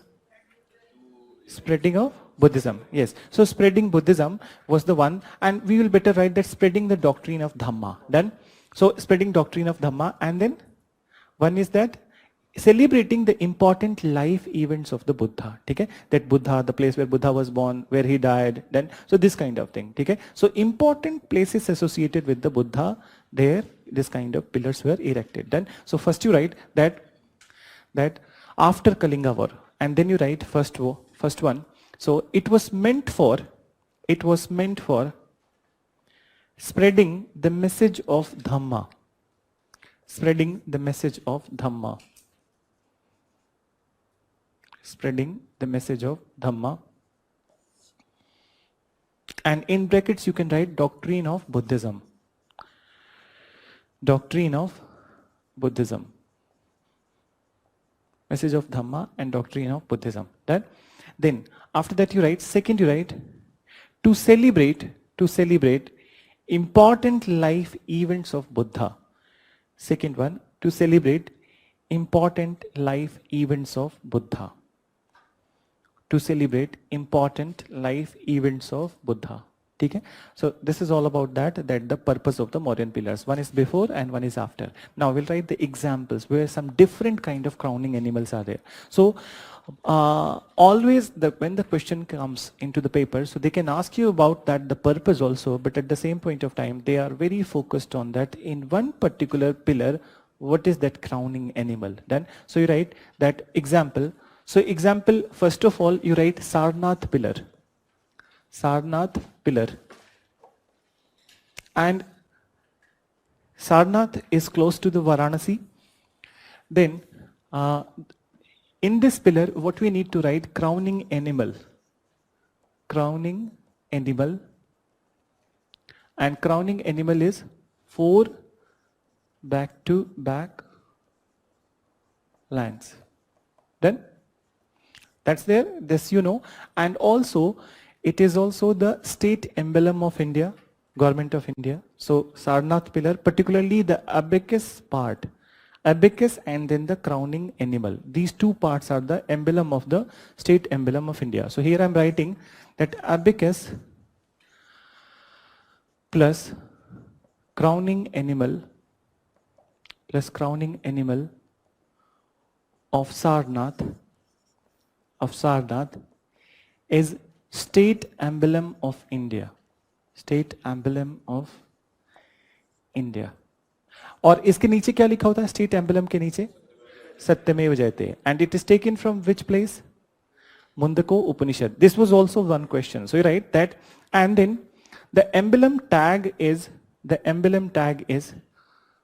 ये मौर्य से related नहीं है emblem tag ठीक है but you need to write यहीं पे लिख लो द एम्बलम टैग इज सत्यमेव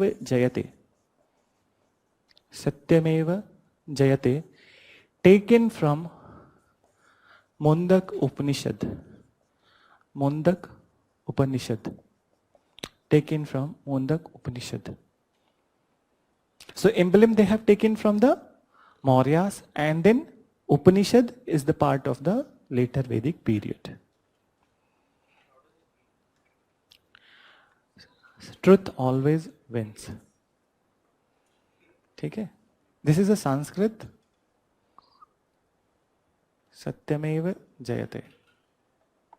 So now you got that this one. This is Sarnath pillar, the most important example. Now you write Lauriya Nandangad pillar. Lauriya Nandangad pillar, and this is from Bihar.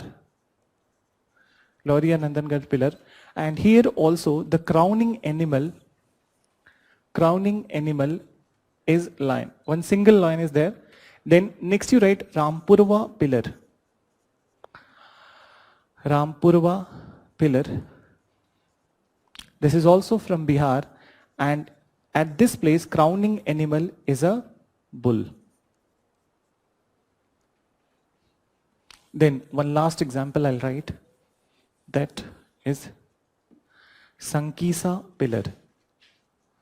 Sankisa pillar. This is from UP and here the crowning animal is the elephant.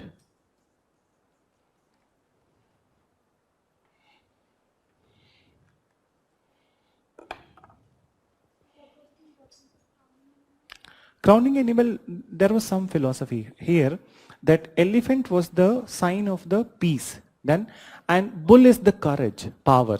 Okay? Bull is the courage and power then and that elephants, lions are their resilience then stealth, resilience, strength, these all kind of things then. So basically elephant became common, elephant kind of that thing happened after the Kalinga War, and before that bull and lion was common. Then no, reason is specific. See, that here, that 4 back-to-back lines was that the Sarnath pillar, it was Dharma Chakra Parivartan. That first it indicated the first ceremony of the Buddha. I'll be mentioning in the Buddhism. I'll be mentioning that this again, that Dharma Chakra Parivartan, the first preaching of the Buddha. Okay? So not all of them are related to that, but particularly Sarnath pillar is related to the Dharma. You write in the Sarnath pillar that Sarnath pillar indicates Dharma Chakra Parivartan. Dharma Chakra Parivartan.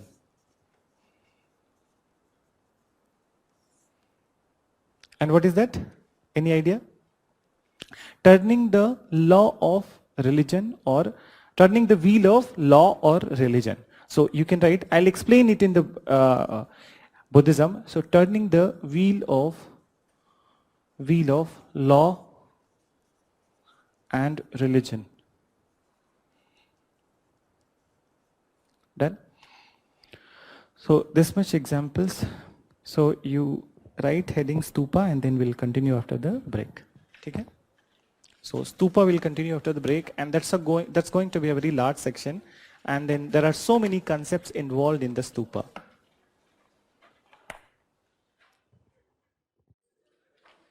So let's start with the stupa. Stupa, and then the word stupa, it's a Sanskrit word, and the meaning of this word is heap of sand.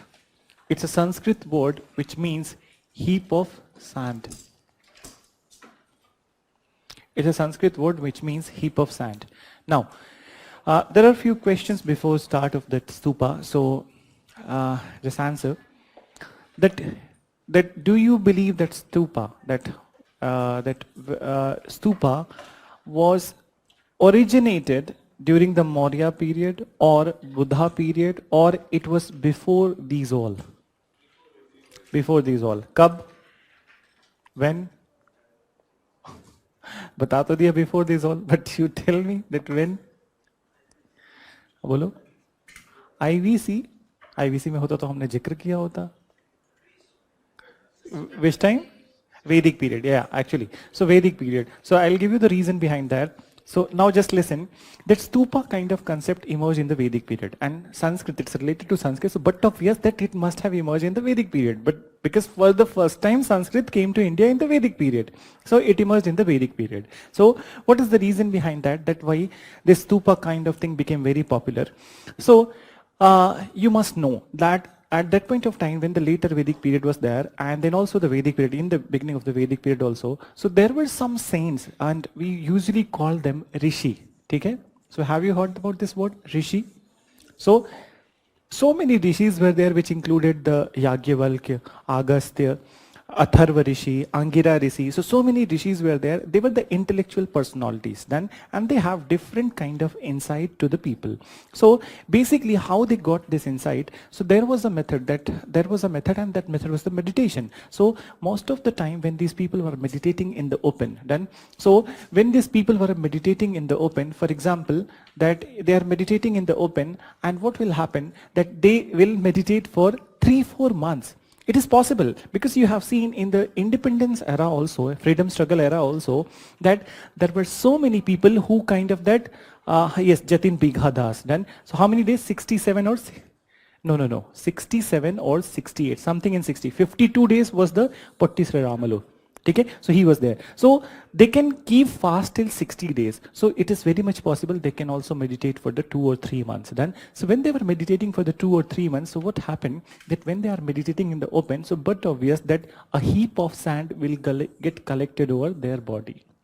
Then, so heap of sand. आजकल के time पे दिल्ली में बैठ जाओ road पे, एक दिन के बाद मिलोगे नहीं. So heap of sand. So let's listen to that. Okay? No. there is a flaw in that. So in your meditation, you need to go to Baba Ramdev. I'll give you the tickets. So now listen. So they were kind of meditating then, and they were thinking about that whatever that was there, whatever that process was there. So they were already intellectuals, and then when they came out of that meditation, so basically they did had a different kind of insight. Then so when they did had a different kind of insight, so when they were telling this thing to the people, that this kind of insight is there. So they were actually influenced by these rishis. Then, so people started to believe that their knowledge is because of this meditation and this particular stage of the stupa. Then, so once these people died, so what they did, that they said, since they are intellectual people and they have kind of acquired this kind of knowledge because of that stupa stage, then they started to call it stupa stage, not the meditation, but the stupa stage. So these people were cremated in the stupa formations. Then, so they were created in the cremated in the stupa formations, and it kind of that it became a norm that intellectual people were cremated in the stupa formations. Now, Buddha. So how come Buddha? So Buddha was also one of the intellectual person related to the Hinduism. Okay? He was a Kshatriya, and then earlier he was believed to be the Hindu. So when he died, so his followers, they also believed that he is one of those intellectual and he has got those kind of that insights because of that stupa stage. So, and he also did 49-day meditation then in the Bodh Gaya. So when he died, so his followers created a stupa. That was a story, that how it came to picture. Now, till the death of the Buddha, not big stupas were created. They were kind of simple formations, that their body was cremated and uske upar se mitti lagaya, this kind of shape was created. But what happened then when Asoka came to power? He accepted Buddhism, so he decided that he will give a grand form to the stupa. And then he initially, what he did, that Buddha died in Kushinagar, that's a place in the eastern UP. So at this place he's at, so he went to that place and then he re-excavated, and whatever remains of the Buddha that was there, that it was divided into 9 parts, the remains of Buddha, and initially 9 stupas were created. Then, or uske baad then Asoka took initiative. It is said that that may be little bit exaggerated, that it is said that he created 84,000 stupas, which is actually that exaggerated feature, but that's how it is written in the some books. So 84,000 stupas, and that's how he popularized the stupa making all over India. Then, so we just need to write that its origin, not the exact like that, but we need to write that it originated in the Vedic period. Then, so you write that stupa concept originated in the Vedic period. Stupa concept originated in the Vedic period, and it was carried forwarded by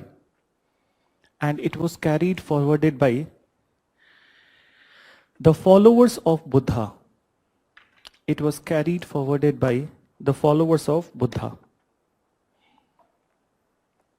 Then after full stop you write, when Asoka accepted Buddhism,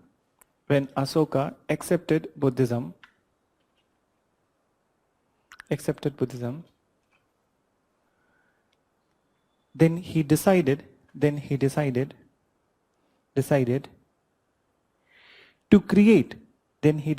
to create 9 large stupas.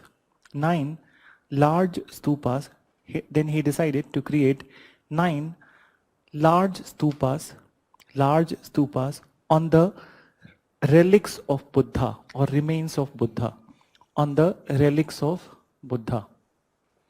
So these 9 places are actually mentioned in new NCRT also and old NCRT also. So see, the original remains of Buddha are there only in this 9 stupas. Otherwise, in other stupa there is no remain. Symbolic remain is there, means that symbolism is there, but not the original is there. So only 9 stupas do have the remains of Buddha. So we need to write the names of those 9 stupas. So first I want you to make a guess that कौन-कौन से place हो सकते हैं where this was there. So let me write Sanchi. एक किसी ने बोला सांची, फिर Sarnath, then Lumbini. Yes, Lumbini, then just 1 minute. Lumbini, Kushinagar, and then just एक बार लिख लेने दो. And then somebody said Amravati, फिर और बताओ. Shravasti. Okay, Shravasti. श्रावस्ती किधर गया? अच्छा ठीक है, सो बोध गया, चलो. Then any other place that you can mention? Which? Vaishali, ठीक है, चलो, I mention Vaishali also. Then any other? Which one? End, the end, chalo. Now, so why you have mentioned these places? Why Sarnath? Because you have mentioned because the first ceremony, Dharm Chakra Parivartan, ठीक है? Then why Lumbini? Birthplace, ठीक है? And why Amravati? Why Sanchi? The biggest stupa, ठीक है, was there at the Sanchi. Amravati? No reason. Sravasti? Ceremonies of Buddha. Bodh Gaya? Nirvana, ठीक है? So now let me tell you that where the stupas were, actually initial stupas were there, ठीक है? They were not in any of these. So it was there at Kushinagar is there because from that place only they took the relics. So, but obvious it would be there. Then Vaishali is correct. Then so let me write the name of the places where exactly he created.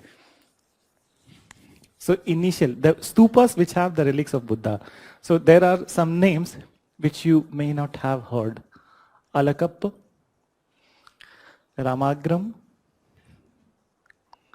Vethapid, Pipalvina, Rajagriha, Vaishali. So how much is there? 7 we have written. So Alakap, Ramagram, Vethapid, Pipalvina, Rajagriha, Pava, Kushinagar, Vaishali, and Kapilavastu. Kapilavastu. Then, so these are the 9 places where initial stupas were created, and these are the stupas which do have the original relics of Buddha. ठीक है?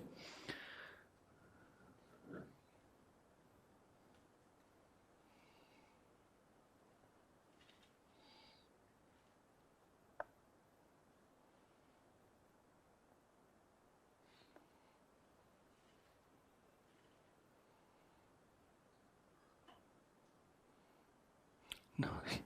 If you have written that earlier list, you need to cut that down.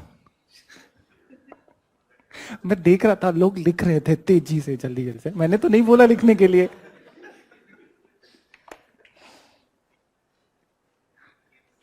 Then, so this is about that, these initial 9 stupas. But about the Sanchi was also created by Asoka, okay? But Sanchi do not have the relics of the Buddha. And Sanchi was, in the Mauryan time, it was the largest stupa. So I'll tell you the reason, we don't need to write. The reason was that the Asoka's favorite wife, her name was Sridevi, okay?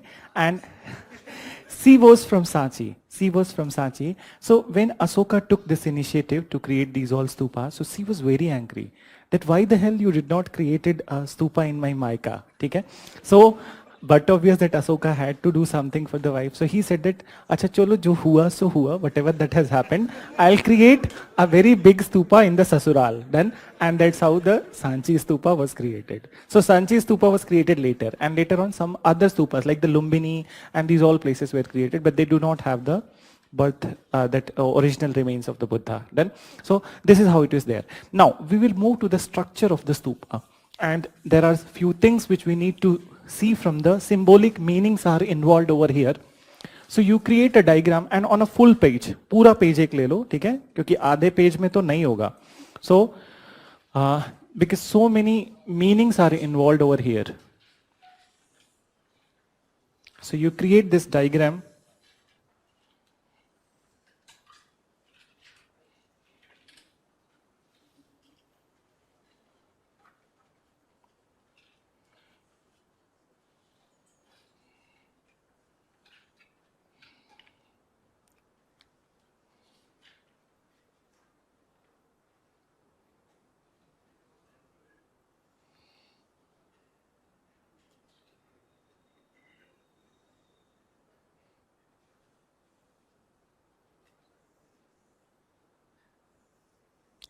And be careful that you need to create the diagram like this only, that the upper disk would be the smallest and then the lower one would be the largest, okay? So So many symbolic meanings are there. So we'll write later, but first you create this diagram. And here you need to create one imaginary path. Not imaginary, but here it was well laid path, open path, which was known as the Pradakshina path. So I'll name it, but first you create diagram. And then from this side, you need to create the gateways and then the boundary wall.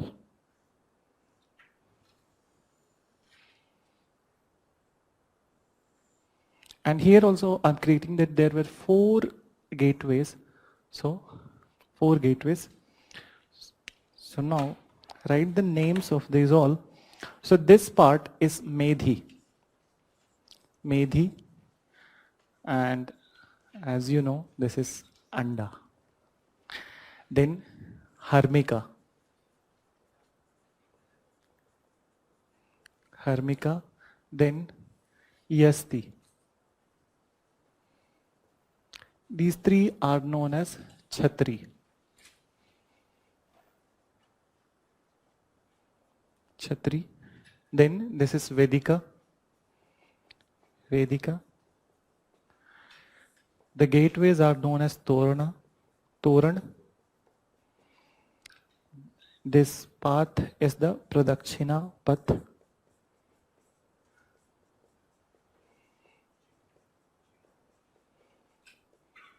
Pradakshina path. And these are the relics of Buddha. Relics of Buddha.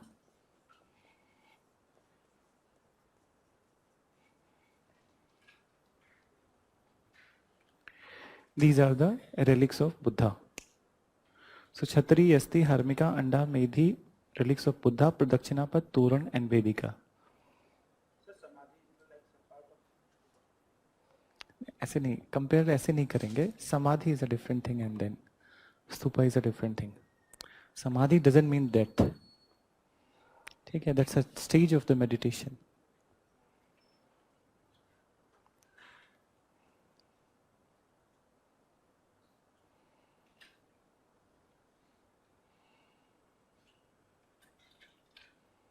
Done?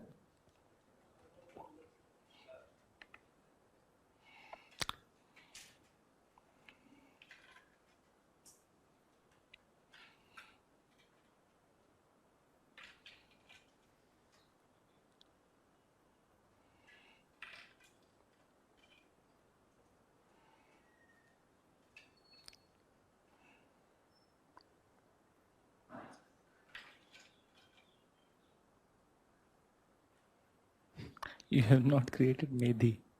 Medhi तो बनाओ. तुमने अंडा ही बनाया है.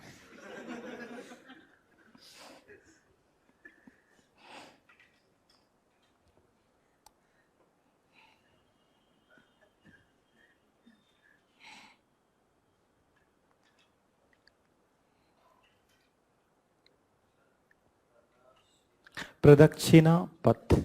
Pronunciation would be the Pradakshina path. It is a circumambulation pathway. But they don't use the English words, and particularly in the stupa. So you don't need to write any English word. These are the Pali terms. Okay? They all are in the Pali. So Chhatri, Yasti, Harmika, Anda, Medhi, Vedika, Torana, Pradakshina path, and then the relics of Buddha. That is the Asthiyavases, what we say, Asthiyavases, but this much you write. Now, so I will ask you few questions, okay? And then I'll explain these all. So first you listen this part, that here you see that this Medhi part, here the relics of the Buddha is there, but stupa is a closed structure. Listen, that stupa is a closed structure, you cannot enter inside the Medhi. Then, so once the relics of the Buddha is kept, it is closed and nobody can enter. It's a permanently closed. So permanently closed, you can access the stupa from the Pradakshina path. And then people do worship from the Pradakshina path. So they kind of candles, and then they light the candles, and then they do the circumambulation, they pray, they meditate on this Pradakshina path only. This is a very wide pathway. So people meditate on this also. So this is how it is there. Then this part, Harmika, is a kind of that platform from which the Yasti is emerging. And Yasti is considered as that, in Buddhism, Yasti is considered as the axis of the earth. Okay? So one by one, I will write on one side the symbolic meaning involved. So here I am writing symbolic meaning. Symbolic meaning. And first one you write Yasti. Yasti has a symbolic meaning and it is considered as axis of earth. It is considered as axis of earth. Then now come to the Chhatri part. So there are 3 Chhatris. So first you write the Chhatri and then create the diagram here also. Because we need to go by the diagrams only, that what is the symbolic meaning involved in this diagram. So Chhatri, and symbolic meaning involved in the Chhatri, the upper one is known as Buddha. Middle one, Dhamma. And lower one, Sangha. So the meaning of this Chhatri, all the 3 have different meanings, and these Chhatri are considered as the 3 jewels of Buddhism. 3 jewels of Buddhism. Then I'll write the meaning also. The Buddha, so that's the Buddha, but his meaning of his name is the awakened one. Awakened one. What is Dhamma? This is the doctrine of the Buddhism. So this is doctrine of Buddhism. And what is Sangha? Followers of Buddhism. The order of Buddhism, particularly. Order of Buddhism.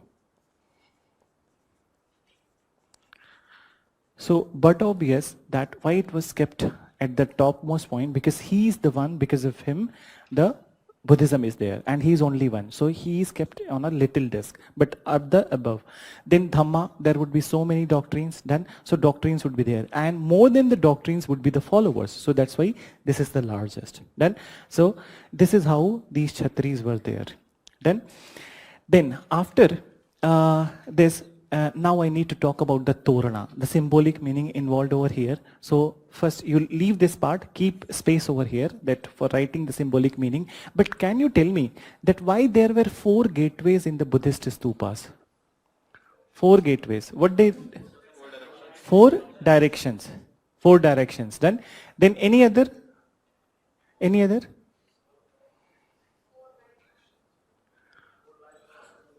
Four? Yes, actually. They indicate the 4 important life events of Buddha. Okay? So I will also explain it through the diagram with the map of India. So just wait for 1 minute. That this place where he was born. So I'll go one by one that where, and so just this much only. Now there are 4 events which I'm writing. So 4 events, listen, first ek bar sun lo, that the first most important life event of Buddha was the birth. Then second was the nirvana. Then third was the dharma chakra parivartan, first ceremony. And fourth is the death. Then so now come to the birth of the Buddha. Birth of the Buddha was there at this place. Then just 1 minute. Birth of the Buddha was there at this place, and this is known as the Lumbini. Then Lumbini, then Nirvana happened when he is moving to the Bodh Gaya. So this place is the Nirvana, and the place is Bodh Gaya. Bodh Gaya. And from here, Sarnath. Sarnath, and Sarnath is the Dharma Chakra Parivartan. And then now he'll move to the, this is Kushinagar. So Kushinagar, and here Mahaparinirvana, MPN, birth. Then Nirvana and Bodh Gaya, Dharma Chakra Parivartan. Now assign directions to these. Are assigned directions to these places. So which direction you will give to the Lumbini? East. Very good. And Bodh Gaya? South. Yes, he is moving to the south. Then Sarnath, west. And Kushinagar, north. Same way, the East Torana. East Torana, this is the East Torana, and it will indicate birth of Buddha. Then this is South Torana, okay, and this will indicate Nirvana. Then this is the West. So West Torana will indicate Dharma Chakra Parivartan. Then the North is the death, Mahaparinirvana. Mahaparinirvana. So now you can write these meaning that 4 Toranas. So one by one we need to write that 4 Toranas. So East, you can write that East Toran, birth. Then South Toran, Nirvana. West Toran, Dharma Chakra Parivartan. Dharma Chakra Parivartan. And then the last one, North Torana, that is the Mahaparinirvana.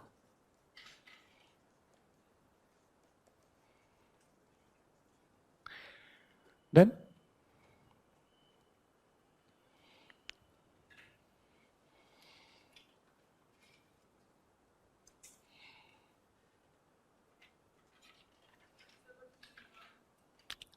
what is? Yes, we'll come to that. Okay, we'll come to that. In Buddhism itself, we'll be talking about the Nirvana and what is that Mahaparinirvana also. Here you just mention it for the sake of that writing, but very elaborately we'll be discussing that what is Nirvana, what does it mean, and how it is different from the other concepts of the salvation.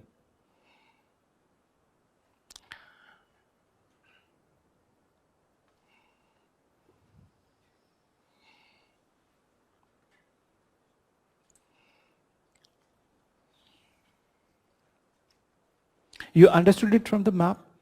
Then, so this way you need to kind of that, see, this is the method that how you'll be remembering the facts which are kind of, which may seem difficult to you. Okay? But this is a methodical thing that if you go by the same kind of steps, so you will never forget this kind of facts. So now, then 1 second में तो नहीं पूरा होगा. Ask for 1 minute.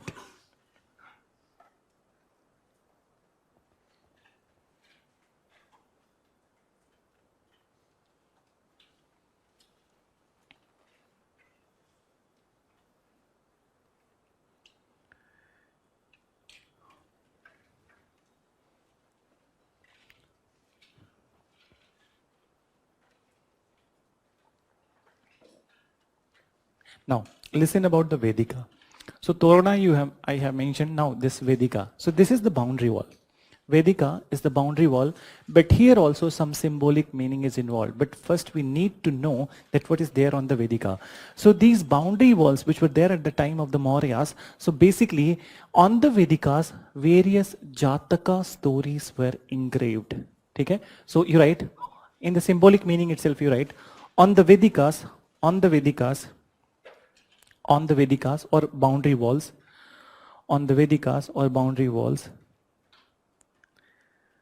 various Jataka stories or Jatak Katha, or Jatak Katha were engraved. Various Jataka story or Jatak Katha were engraved. So there are 2 questions which you have asked to me. One is that Nirvana and another is that would be the what is Jataka story. Okay? So first I'll address Nirvana. Nirvana is a type of salvation. Okay? I'm saying type of salvation. Elaborate discussion I'll do in the Buddhism. Done? So which kind of salvation? So Mukti ek tarah se. And then what is this Jataka story? हाँ, they are the story of the, they are the mythological story related to the birth of the previous life of the Buddha, and also they do carry moral intellectual lessons. Then, and they are didactic in nature. So didactic word means that if you read a story and you figure out the moral lesson for you, so that is didactic. Then, so didactic story. So you can write separately, कहीं अलग से लिख लो, that Jataka stories or folk narratives. So English name for the same is the folk narrative. Folk narrative, and this was actually which was asked in the paper 2016. So Jataka stories or folk narratives are related to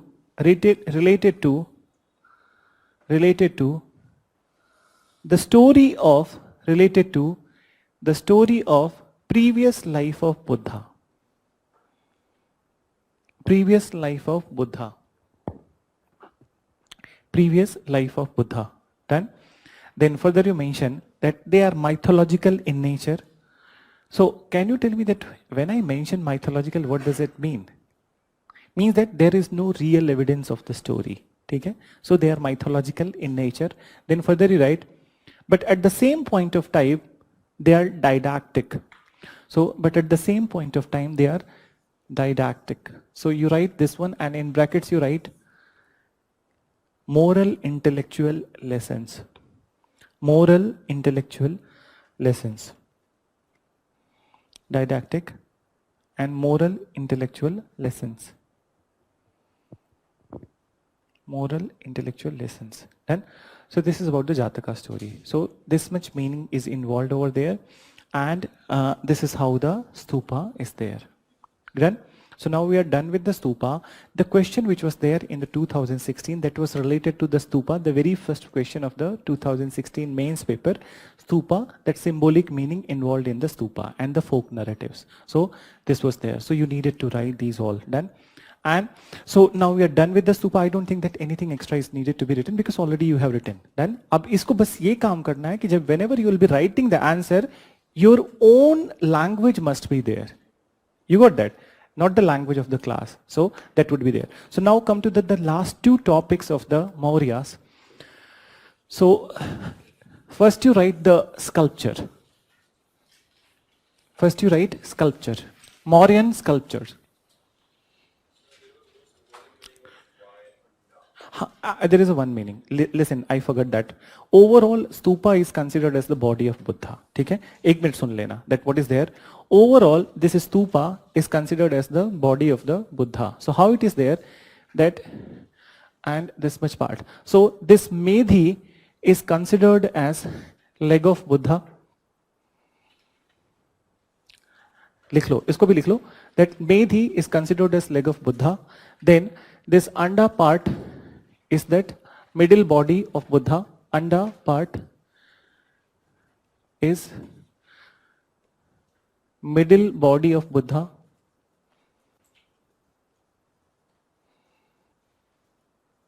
Middle body of Buddha. And then this much. These three. Harmika plus Yasti plus Chhatri. This is the head of Buddha. Head of Buddha. So Medhi is the leg of Buddha, then Anda is the middle body of the Buddha, and then Harmika, Yasti and Chhatri, they are the head of the Buddha, including the neck part. Okay? So,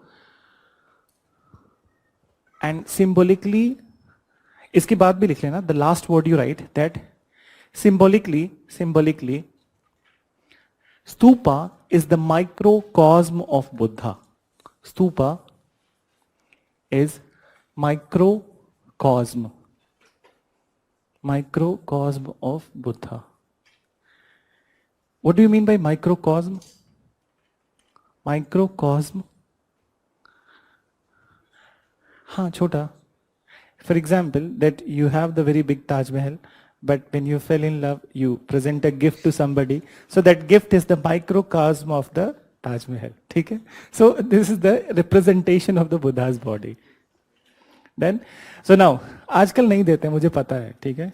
आजकल तो सीधे phone का demand होता है, iPhone चाहिए।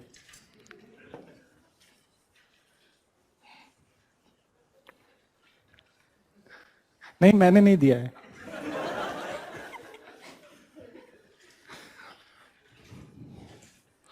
अपने पास ही मुश्किल से आता है।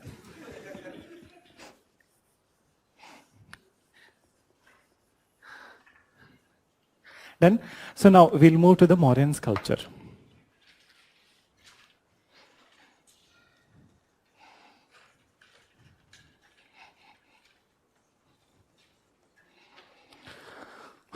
Mauryan sculpture. So now here also again I want to ask you, maybe तुम लोग को नहीं पता होगा, but फिर भी that whose sculpture was created at this point of time? किसका image? Who? No. No. No idea. See, I'll tell you that later on you'll relate. You have written that particular Asoka period and then the assembly. Okay? Did I mention in the Ajashatru, the Buddhist assembly, first assembly, Kalasok, second assembly, Asoka, third assembly, and then the Kanishk, fourth assembly. When was the Hinayan and Mahayan created? Fourth assembly. Okay? And with the arrival of the Hinayan Mahayan, because Mahayan was the one who was of the view of creating the idols. Then, so Mahayan ke pehle in Buddhism there was no idol worship. So it means that Asoka time there was no idol worship of the Buddha. ठीक है? So idols of Buddha was not there. ठीक है? क्योंकि Buddhism में अभी तक idol worship आया ही नहीं था. There was no idol worship in Buddhism till this point of time. So no idol worship. But at this point of time, there were two figures who were worshipped all over India, irrespective of the religion. They were worshipped in the Buddhism also, Jainism also, Hinduism also, and even when I say pan-India phenomena, so they were also worshipped in the Tamil Nadu also, where the greatest epic of the Tamil Nadu, Silappatikaram, it also mentioned the worship of these two deities. So these two deities are the Yaksha and Yakshini. Yaksha and Yakshini. So their sculptures were created all over India in the Mauryan period. So you write that Mauryan rulers created sculptures of Yaksha and Yakshini.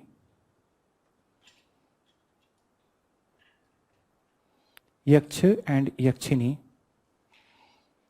created sculptures of Yaksha and Yakshini. So we need to write little bit about the Yaksha and Yakshini. Who were this? Okay? So these people, Yaksha and Yakshini, were considered as the object of the folk worship in the folk religion. Means that though it was localized, but there was a similarity that all over India that Yaksha and Yakshini were worshipped in the localized areas. So you write that Yaksha and Yakshini were object of the folk worship. Yaksha and Yakshini were the object of folk worship, FOLK, folk worship all over India. So one by one, I'll give you the example. So where they were worshipped. So you write that in Jainism,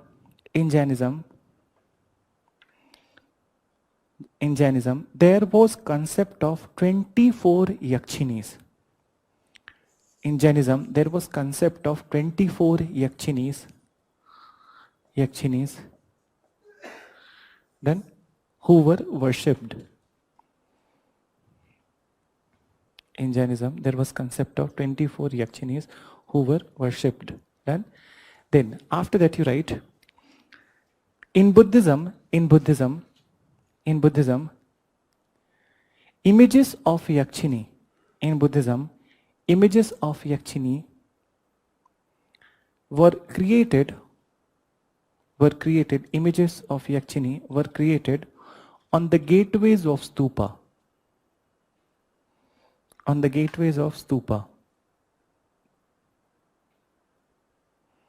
Then further you write, the most popular Yakshini of Buddhism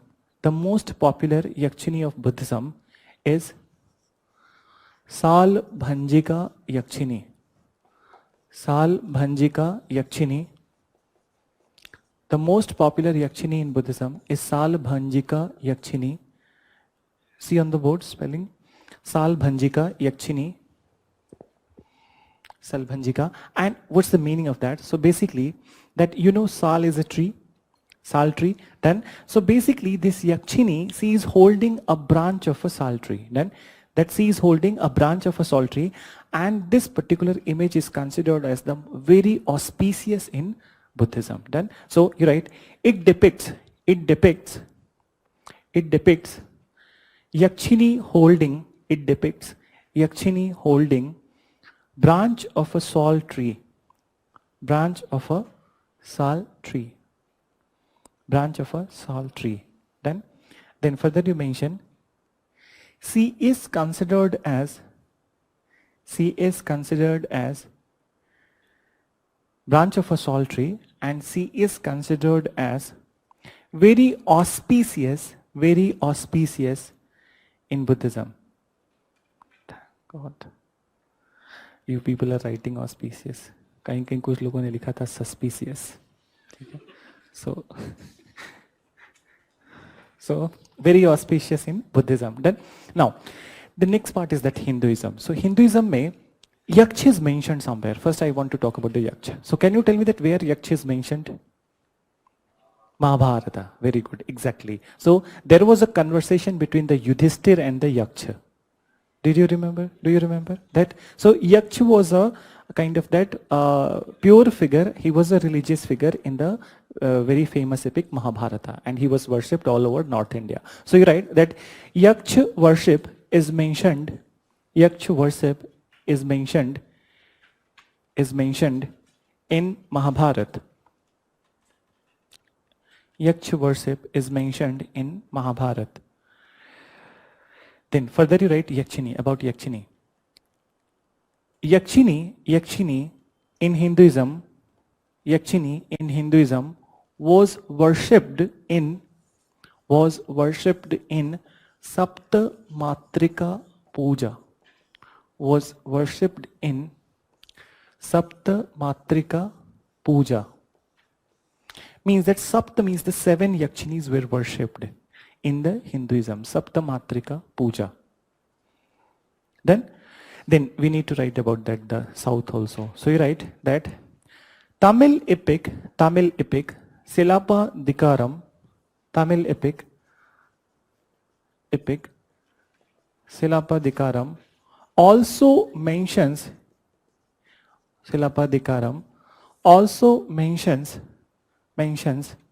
worship of Yakshini in South India. Worship of Yakshini in South India. Worship of Yakshini in South India. Then, so now you got that whose image was created. So Yaksh and Yakshini's sculptures were created in the Maurya period. Then, so this is all about that, the sculptures of the Mauryan sculpture. Then, now the last topic is that the pottery of the Maurya period. Then, so Mauryan pottery. So you write Mauryan pottery.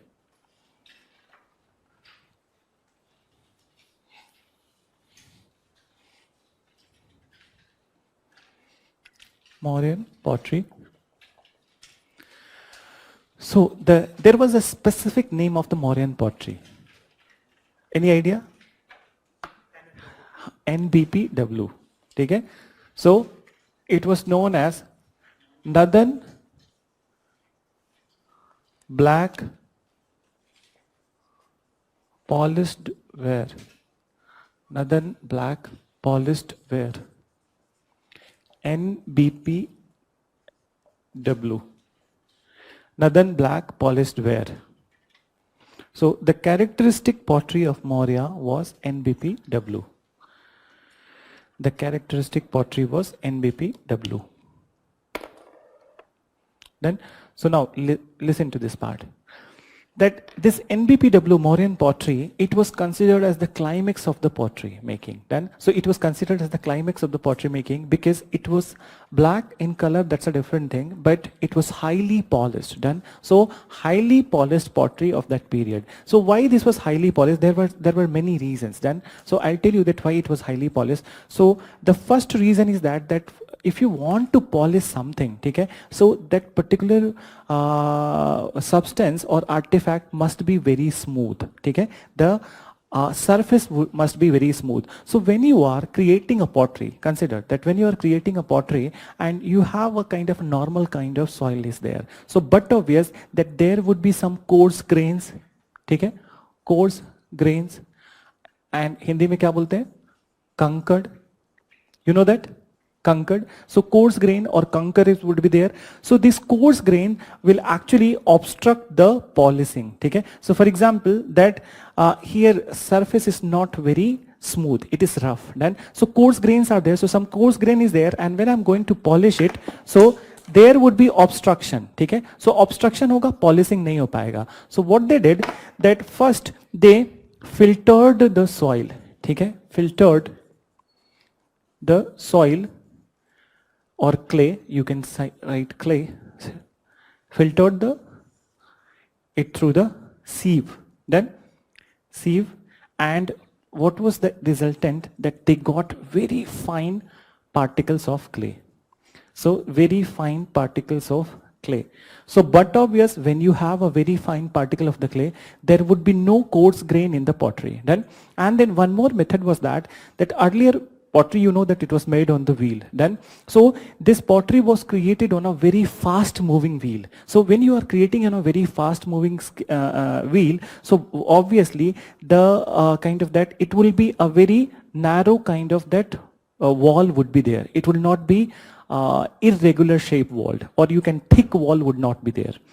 Thick wall would not be there, and when narrow wall is there, so it will also help in the particularly polishing it. And finally it was colored with the black color and then polished. Then, so now you write that it was the climax of pottery making. It was the climax of pottery making. Then you write they used very fine particles of clay. They used very fine particles of clay,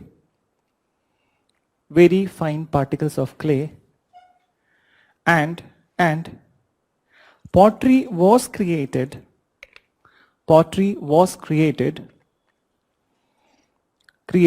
on a fast moving wheel.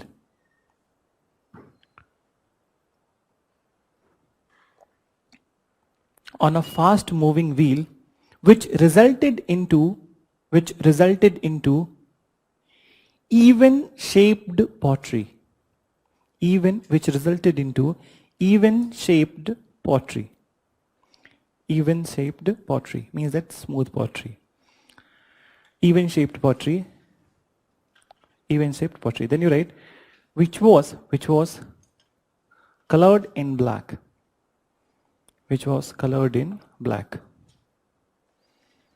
And highly polished. Which was colored in black and highly polished. Done. So this is all about that, the Mauryan pottery, and then the Mauryan chapter. So tomorrow we'll be starting the post Maurya. But some people were asking about the books. So I do want to know that कुछ book तुम लोग पढ़ रहे हो या कुछ खरीदा है? So just class notes, yes. R.S. Sharma, that's already I have suggested you that it will be helpful in the ancient also and the art and culture also. Apart from that, if you want to buy anything, so whatever book you have, okay, please don't buy Spectrum. Okay, I'm giving you what not to buy list. Okay, so please don't buy Spectrum. Don't buy any unique book. Don't buy any Tata Magra you can buy. But which one? that you can go for. If you have not brought it, so then it's okay. But if you have, so please bring that book to me. I will mark the chapters. Okay, not one or two, but 4 or 5 chapters are there which you can go through with that in that book. Okay, so otherwise I don't think that apart from the NCRTs and the class notes, anything you require. And as far as the class notes are considered, that the printed material is considered. So I have I conveyed you? No. So what I want to convey that note you don't need to read. Okay? That particular art and culture 68 page notes that is there. So few of the chapters, particularly that you can see the theater from there, but rest of the chapters you can leave. So you can ask the reason that why you don't need to read that. That is it? No, that's not the reason. The reason is that particular note was created by me way back in 2013. Okay? So, and I myself created, but there is so much of value addition in the classes. Then, so you will feel that classes mein zyada hai, and then there is less in the notes. So you don't need to do the repetition. Everything which is there in that note, you are going to write in the class notes. So nahi zarurat hai. There is no need, literally no need. Only for the images you can refer to that notes, and then more value addition would be there in the classes. And why we did that, particularly why I did that I did not update it. What happened that when it moved in the market, so everybody was using that. So we decided that we will not do any value addition, but value addition would be there for the class students only, and that would be there in the class. So deliberately we are not updating that. Okay? So everything would be there in the class, and what you have written from in your own handwriting, you will kind of that feel the benefit of that when exam is closer. Then, so it will be easy to revise, it will be easy to remember everything when easy to revise and easy to remember everything when it is close to the exam is closer. But book mein kya hota hai that you are going, for example, that any book you take, that I told you that Romila Thapar book, 750 pages. You take the Nitin's book also, that is somewhere around that 800 or 900 pages are there. So it is kind of that when you are reading that book and you have read it one time, so it is not possible to remember all the facts. Even if you read 2-3 times, it is not possible to remember all the facts. So only some specific chapter you go through that book, not all the things, and rest of the things will be completed over here. ठीक है? So नहीं खरीदो कोई book. मेरा suggestion यही है कि go for the NCRTs and go for the class notes. NCRTs you can buy, okay? New, old, whatever you are comfortable with. So you can buy, but don't go for that any other book in the market. There is one more perspective in the market. वो भी बता देता हूँ. That see, that whatever information that can be conveyed in one sentence, book में वो 4 से 5 sentence में convey होता है. ठीक है? They convey in 4-5 statements. So why this is so? Because there is a commercial angle to the book also. That if number of the pages are going to be less in the books, so there will be no commercial benefit to the person who is writing the book. So not unnecessarily, but from the commercial perspective, from the business perspective, what can be conveyed in one sentence, it's conveyed in the 10-15 sentence. वो भूमिका बनाने में सारा global warming types है. ठीक है? So इसलिए class notes are much beneficial to you. ठीक है, चलो, थैंक यू. देख सकते हो, ठीक है, government of India websites. If you have any information, ministry of culture, तो वो देख सकते हो. ठीक है, लेकिन सीसीआरटी की बात करोगे तो CCRT is a little complex, language is very complex, and we have incorporated CCRT into the notes also. Every part of the CCRT is incorporated. There are some chapters only which you can see from the CCRT. ठीक है.